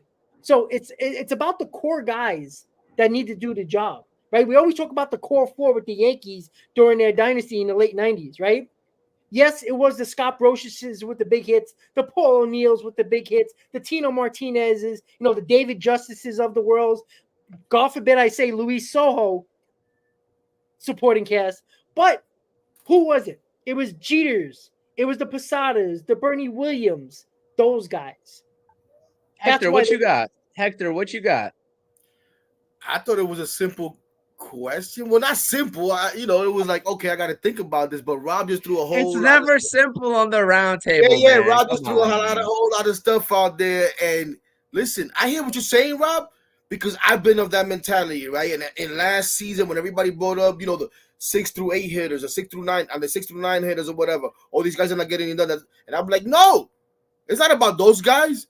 Was Pete Alonso doing? He ain't getting it done. I see Pete Alonso and Jeff McNeil come up back to back with men on base and less than 2 outs, and both of them make out. I watched a game with Lindor, Alonso, and McNeil came up back to back with men on second and third, and we didn't get a run. So don't talk to me about 6 through 9. So I understand what you're saying.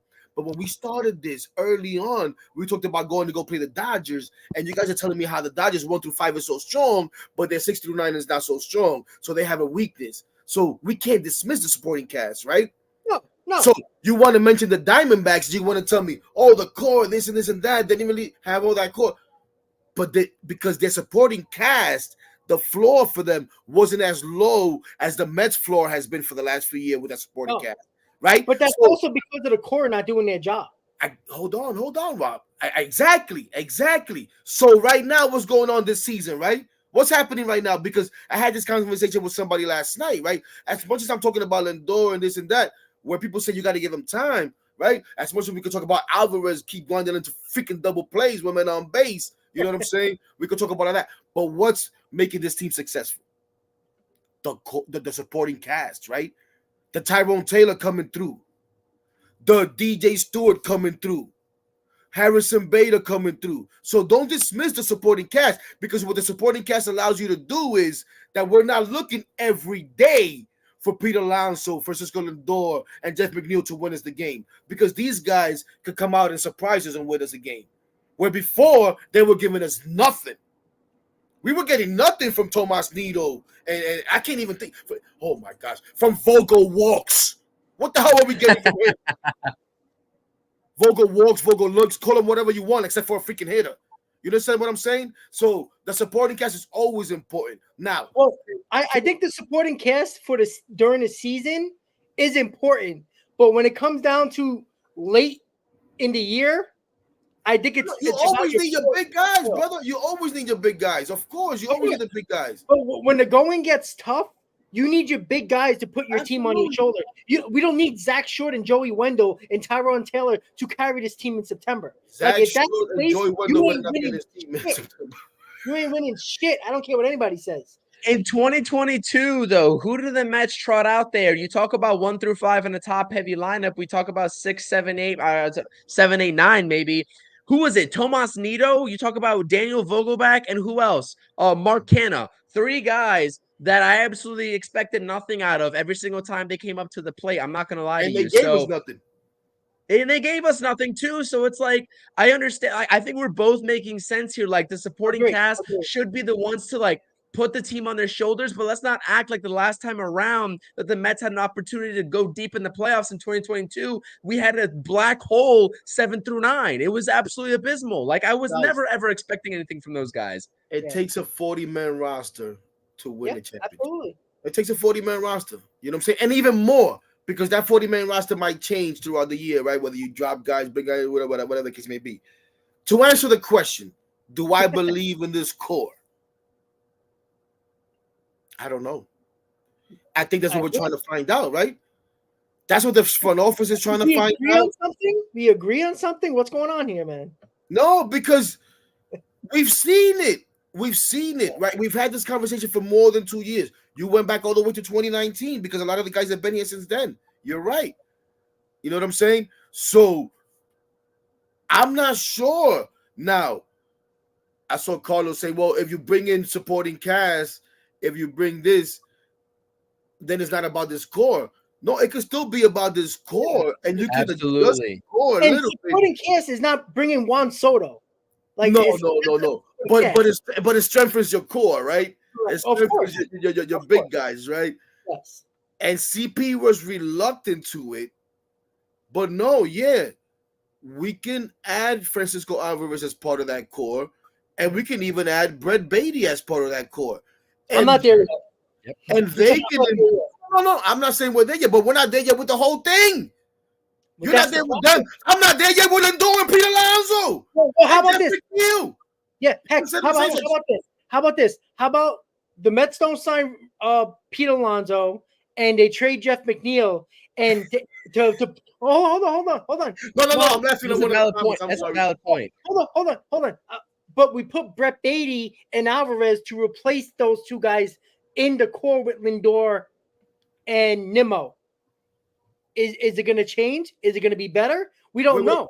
I'm sorry. Who do you? I wasn't laughing. I was laughing at something I saw. Who did you want to remove? Okay, so say if the Mets don't re-sign Pete Alonso, okay, and they trade Jeff McNeil in the offseason. Okay. Now Beatty and Alvarez are now a part of the Lindor Nimmo core. Now those four guys. We don't know if it's going to be different, but it could be the best thing for this team because it's different. Because now you're relying on different guys and not the two guys that are not on this team anymore, who's been around since 2018, 2019 in Alonso and McNeil with Nimmo. And now that they haven't got the job done. So at some point you got to change this core if it's not working. Like if the Mets don't make the playoffs this year, what are we doing? We're just going to roll it. The Mets are not going to have any choice, though. I think we're all forgetting this. They're already invested in guys that are not going to be traded, right? You can't trade a Brandon Nimmo contract. You can't trade an Edwin Diaz contract. You're not going to trade Francisco Lindor's contract. So we're kind of talking about an endless topic here, and we're kind of in purgatory because this core has already been invested in, right? If you let Pete Alonso walk, you already have 3 other mega contracts that you're not going to get out of. So what's the point of letting him walk? That's how I view it, to be honest with you. Now, that might not be the right line of thinking because we're talking about an 8-year contract. What's the point of giving another 8-year contract? That might be just like adding like fuel on top of the fire. But like this course already been invested in. Is it sunken assets like Steve Cohen said this past trade deadline, or do they actually believe in it? That's what's going to be the key here. And they're having these discussions as well. I'm sorry. I thought it was done. But you also got to surround them with the right players too. So I'm not so sure that we've been surrounding Pete with the right guys. You know what I mean? I'm not so sure at all. Bringing in the Mark Cannas and all that was the right guys. You should have guys that are going to get on base in front of him and let him succeed or fail multiple times, but give him more chances to come up there with men on base and make something happen. Is it the support in front of him or behind him? Because you can change. I'm just talking about in general. Don't think because I'm saying have guys to get on base. How many more home runs is Pete Alonso going to hit and more RBIs if say Juan Soto or Santander is hitting behind him? How much more? Like is 5 more home runs and 10 more RBIs in his total home runs and RBI total? Is it going to make us win 75 games and it's going to get us to 82 wins, or is it going to get us to 85 wins from 90 to 90 wins? Like we're talking two different things here that I think we're all on the same page, but on different arguments. Like you were saying, oh, the support of in front of him not getting on base. Well, we can change that. Marte might not be here next year. They might get rid of his and might make that a sunk cost and get rid of him and bring up Drew Gilbert, who might be slotted in that 2 spot. And then Lindor will still be third, but Nimmo gets on base. Marte gets on base. Yeah, bro, I wasn't talking about the 2 guys immediately hitting in front of him. I think it's behind him. If you got guys at the bottom of the order that are not getting on base, that hurts too. Because if those guys get on base, that still gives him more opportunities. Now he could come around faster in the order. You know what I'm saying? Now you get to hit more times in the order and stuff like that. It's not just about those guys. I don't know how much more Pete Alonso can do with a guy behind him that say like a Juan Soto. Like, what is he gonna hit? It's not about what Pete Alonso can do. It's about when Pete Alonso doesn't get it done, the supporting cast is able to help. You understand what I'm saying? We didn't have a supporting cast that was necessarily able to help. That's what we're trying to get at. You know what I mean? So if you make them better, it makes everybody better. Just oh, sure, yeah, absolutely. Absolutely. Yeah, Chris, I'm sorry. You were saying something? No, I'm good. I'm good. I think honestly, this topic has been exhausted. If I'm personally speaking, with the Mets being winners of 10 of 13 within our last half-hour conversation, we would have never even known that. We'd be thinking that the Mets are going nowhere. We forgot about that. CP. Thanks for reminding us. Look how we're all smiling again, everybody. Good job by you. So, as you guys know, let's have some real fun, Rob. Come on, let's have some real fun. So all right. So we know tomorrow is a big day, I guess, for the Mets. They're going to introduce their City Connect jerseys. Who knows if they're going to be black and purple, black and white and purple, pink, blue, green, polka dots, who knows? Hector, I want to get your thoughts because I think the theme of the jersey or whatever it might be, if the leaks are true, okay, fine. But if like I don't know, like I think the theme, the idea of the jersey and the colors make sense to me, but I think they're gonna fuck it up. I mean, honestly, Rob, I don't know if I can add anything. On the jersey stuff, I could care less, man. I don't really pay attention too much. People are going wild trying to figure out what it is. It just doesn't really matter to me. You know what I mean? I don't care what they wear. Just go out there and win ball games. I said this before I forgot. It might have been to Eddie. You know, everybody knows Eddie, Cap Wiz, whatever. He does all this jersey stuff for the Knicks and Mets. It might have been him. It might have been with the City Connect. But I was like, yo, I don't give a damn what they wear. They could wear moon suits. Go out there and win ball games. Now, I don't want to see you in your birthday suits. Wear something.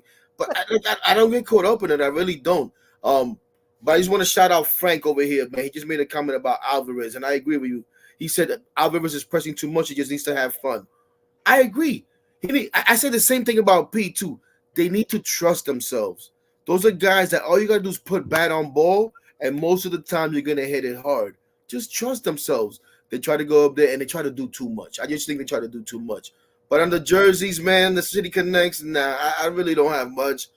Listen, I just hope they don't look like the worst jersey I ever saw the Mets do was that Mercury Mets. Was it the Mercury Mets or whatever? Yeah. As long as it doesn't look like that, something like that, I don't care. That's going to be a giveaway this year, too, of the Mercury Mets jersey. I know. And I'll probably be there to get it like a dope. You know, heck, what's funny? Like, if the concept that we've been seeing on social media, the gray with the black pinstripe and the NYC, if they get rid of that NYC and put Queens there, I'm good with it. Now, is that going to be a road jersey or a home jersey? I don't know. I don't think it matters. I think it's going to be a home jersey only. But even if it's like the White Sox have all black with the pinstripes, with that, so the unveiling tomorrow is not like they're not going to wear it on the field. They're just going to, I guess, show them. Yeah, they're not wearing it on the road. Absolutely no, they're only wearing it at home. But they're going to introduce. That's how much I don't pay attention to that stuff. I really. So and to that point, Hector, I'm gonna say this right now, and I know this this is gonna sound like so old school of me, and I usually don't have these type of takes, but I'm not gonna lie to you guys. I don't give a shit about what the jersey looks like. That's Play exactly great the same thing. baseball. That's That's the all same I thing. care. That's all I care about. And I never have these type of takes because I'm always about like, let's talk about the jerseys. Let's talk about like exciting factors of like just jerseys attracts like they attract fans. I'm not gonna lie to you. The fair weather fans, like you talked about, Rob, like people are attracted to jerseys. Oh, I see a jersey I like. If a sport that I don't really pay attention to, I'm gonna root for that team. Okay, I get that, but it's like as a diehard Mets fan, I don't give a crap what they wear. Play good baseball. I'm gonna root for you, even if it's in purple.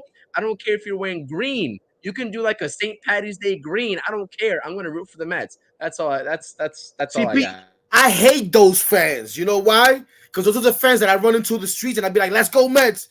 And they look at me like, what the hell am I talking about? Like, what are you talking about? You know what I'm Exact. I saying? feel you. I feel I'm you. dead I feel ass you. because it happens.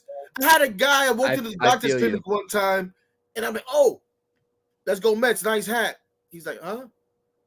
I ran into the same What is it, hat? situation He's like oh, a no. week ago. I And don't it's even like like this baseball. He trend said, now. CP, I don't even like baseball. He said, I just like the color. Facts.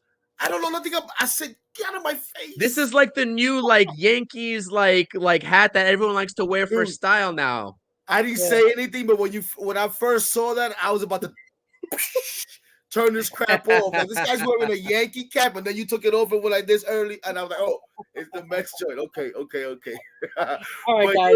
yeah, man, that whole I don't care about the fair weather fan buying the jersey. I don't give a damn about none of that stuff because I don't want to run into those people in the streets and say let's go Mets and they don't respond. I like it like the other day, lady was walking by, she had a Mets jersey. Let's go Mets. Older lady too. She was like, let's go Mets, baby. That's what I'm talking about, man. Yeah. Not these fools that just want to buy this because it looks good. Go buy that stupid Yankee hat for that. Exactly. I agree with that 100%. All right, guys. So we spent an hour and 40 minutes talking about our boys. They're playing the Dodgers next tomorrow, West Coast trip. 6 games, 3 against the Dodgers, 3 against the Giants. We talked about Lindor. We had a big conversation about that with Alonso. We love Lindor. Yep, exactly. And we're on the PSF app still. We're over an hour and 40 minutes. So everybody listening on the PSF app, we had consistent 19 to 20, around 22 people consistently in the PSF app. So make sure you subscribe. Thank you, guys. Absolutely. Subscribe to my channel, Talking Mets and Rob, CP Mets and Knicks. You got Chris, YouTube channel as well, Mets Talk with Hayden. And Hector, because he's too cool for school, doesn't have an official YouTube channel yet, but follow him coming. For sure. It's coming. If you know him calling on WFN, the overnights with Salicata, and trying to call BT and Sal, never getting through except for the other day, I believe. I get through every now and then. Make sure you follow us on X and make sure you subscribe on YouTube as well. So we're going to do the final thoughts right here, guys, to end this very, very long Mets roundtable, but it's an off day. Who cares, right? That's why we're here. We're here to entertain. And I think we kind of did that, even though we yelled at each other a lot today, which is always fun. I like to yell. It's nothing, no hard feelings, not at each other, guys. Don't take it. Like I'm saying, if you're listening, I'm not mad at these guys. Love these guys. They've welcomed me into what they were already doing. You know what I'm saying? Ain't no beef. I'm just an animated person. And I love this team. You know what I mean? And I said sometimes I can't stand them. Sometimes they make me sick. You know what I mean? But Rob, we can't get out of here without talking about the rally guy. I don't even want to call him a rally. The pimp that Andy Martino said we shouldn't be showing any passion to the pimp. You said it, not me, Rob. You said it, not me. I'm trying. So, you know what we got to do to piss off Andy Martino? Everybody's got to buy that pimp jacket. The Dude, neon. I'm about to buy it. I would never wear that in my life, right? I'm not gonna lie. When I first saw that dude, I was like, "Who the hell is this clown?" But you know what? It's working. Rallied, let's go. You know what I mean? And every time they show him, boom, something happens. So I'm with it. We got the rally pimp. Hell yeah, I love the whole pimp thing. Like, let's be fair. He didn't call himself a pimp. The people did that. Correct, because that's how we are. We relate that to be the pimp right away. You know what I mean? Yep. You know what I'm saying? So, and then Andy Martino, of course, the Mets party pooper. And listen, I've even defended him lately because when it comes to information, he's solid. Sometimes he's solid. When it comes to his opinions, save him, dude. Nobody cares because it's always trying to put the Mets down. I don't understand. Always. You mentioned Sal. I've argued with Sal about this a million times because Sal wants to defend them. This is a topic that me and Sal cannot It's talk. his coworker, though. It's his coworker. You know he's not going to talk. I don't give a damn. He fact. stinks. He hates the Mets for whatever reason. He thrives on sharing bad news when it comes to the Mets. Like he holds on to it, and boom. Like whenever he can get a chance, and today it's an off day, how can I rile up the Met fans? Oh, let me pick on something that they're loving right now, that they're all grasping on to, that's giving them joy. Oh, and I don't even know what the hell he said. I couldn't even read it. I saw it because other people put it because he blocked me a long time ago. Andy Martino blocked me, and it's one of the best things that ever happened to me in my life because I don't get to see his crap. You know, it's only when Sal puts him on SNY and I text him like, "Oh, there goes that dope again," and we always, we go back and forth. But like this whole thing, like, and listen, you don't want to call him a rally pimp, okay? Whatever, the rally guy, whatever. But you know what? Now, because of Andy Martino, the rally pimp is in the stage, chump. Yeah, and you know what? It's funny because like the Mets are 10-3 in the last 13, and Andy Martino has to have a negative take on the Mets. That's why we don't like him as Met fans. Not because he says his opinions and he reports what he reports, whatever. We know he's a under the table Yankees fan and blows half the players on that team all the time, and doesn't give any credit to the Mets at all. And I guarantee you the Mets can win the World Series and you'll find Andy Martino saying something negative about some, the ball boy or something like that's been with the Mets for like 6 years. Like he'll say something. So let me get your final thoughts, Chris. I'll start with you. Final thoughts going into the West Coast trip against the Dodgers, against Yamamoto for game 1. What are your final thoughts? Support Max Wiener. That's all I got to say. Support Max Wiener.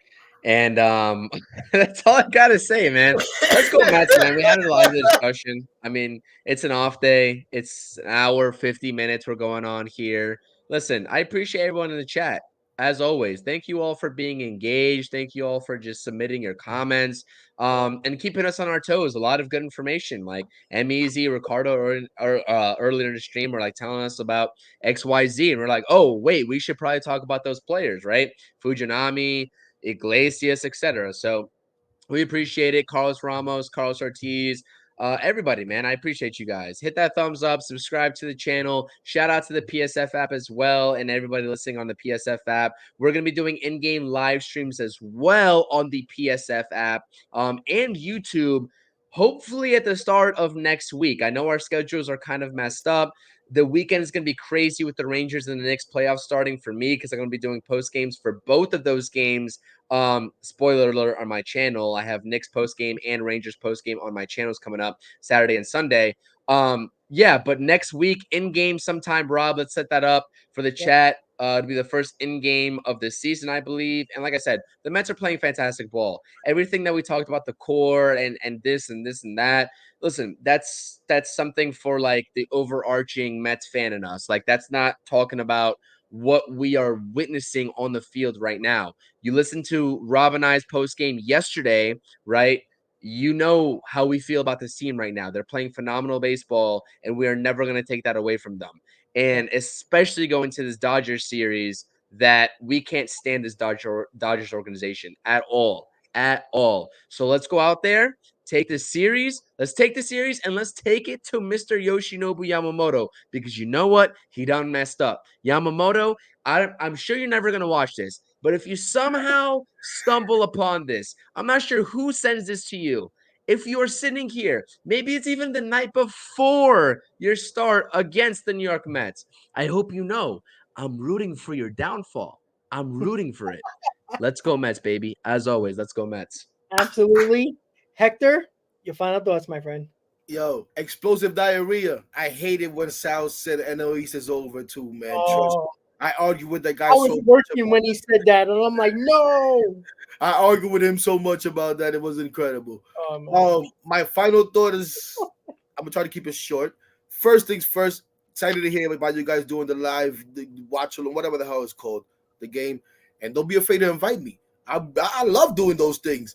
And Let's don't have be you on. afraid. Yes, yes. Don't be afraid to invite me to one of your post games too, man. Don't just keep it in this rounds table stuff. I gotta do a channel so I can become more official and I get invited to all these things. That's what it is. First of all, listen, everybody in this chat right now, before you guys can we if you guys enjoy Hector's stuff on here, please comment in the chat that we need to get Hector God. YouTube channel and we all need to subscribe to Hector. I think you're gonna have more than enough subscribers as you start out. Hector, start the YouTube channel.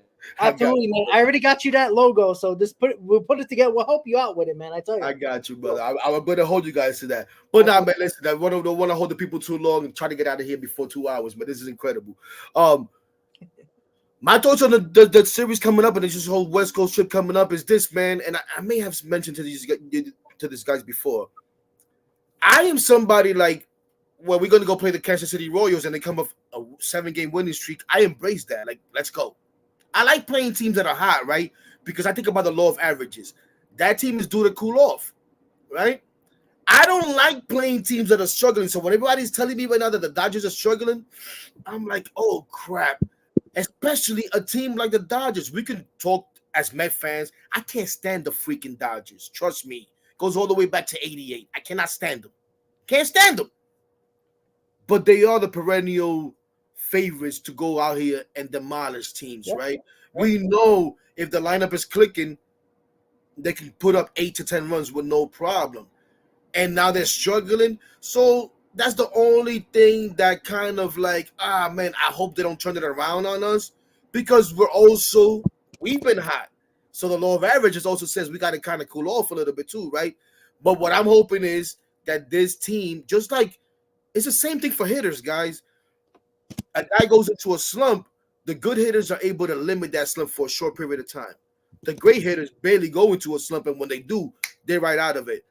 The scrubs, it could be 2-3 months, and they're in this slump. You know what I'm saying? The bad teams, like the Mets did last year, will win you 4 games in a row, and then go and lose 5. Yeah. Then they go win 3, and lose 2, win 1, and then lose another 3. That's what we can't have. And that's what I don't want to see. So, yeah, I hope we continue to stay hot.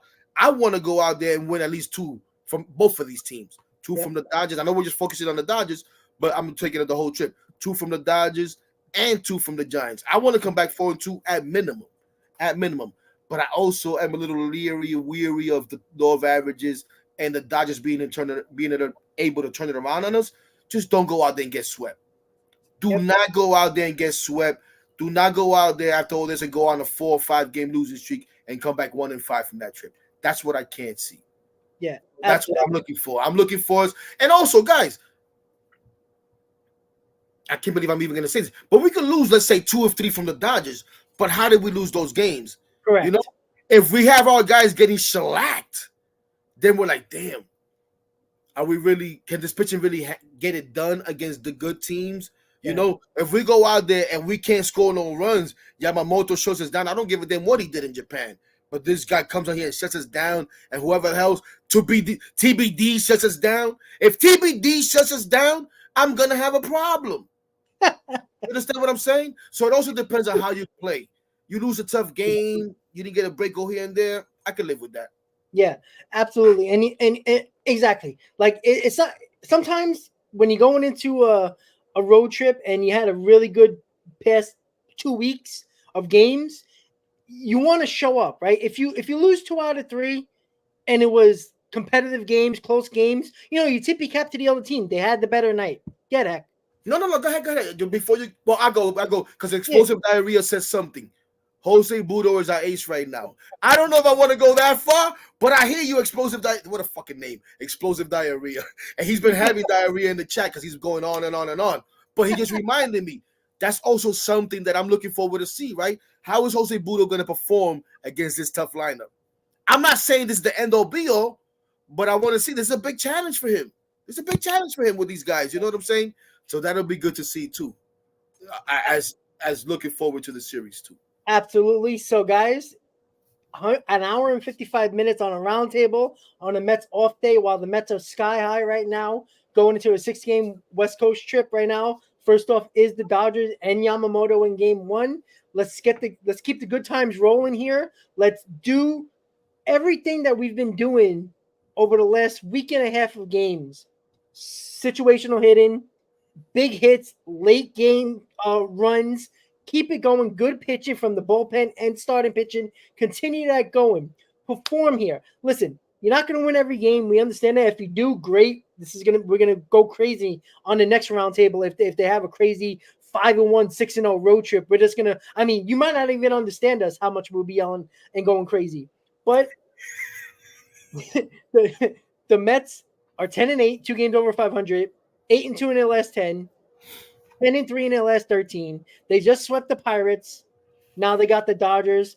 Once again, guys, it was a pleasure to chat. We couldn't have done it without you today. The PSF app for the constant 22 people in the stream on the PSF app right now. We do appreciate you guys as well. But don't forget to check us out on YouTube.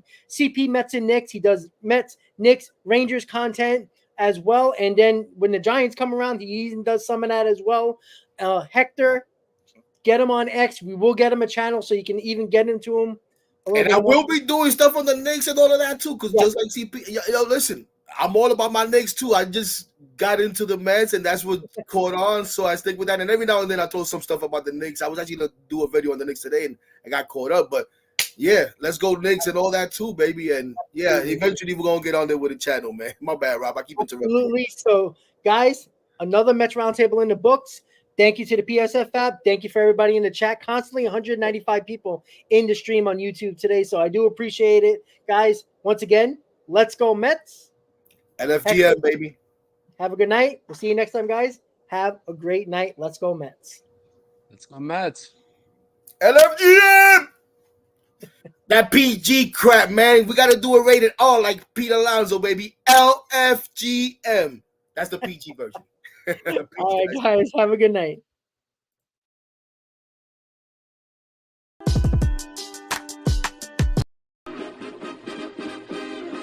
Meet the Mets. Meet the Mets. Step right up and greet the Mets. Bring your kiddies, bring your wife. Guaranteed to have the time of your life because the Mets are really sucking the ball.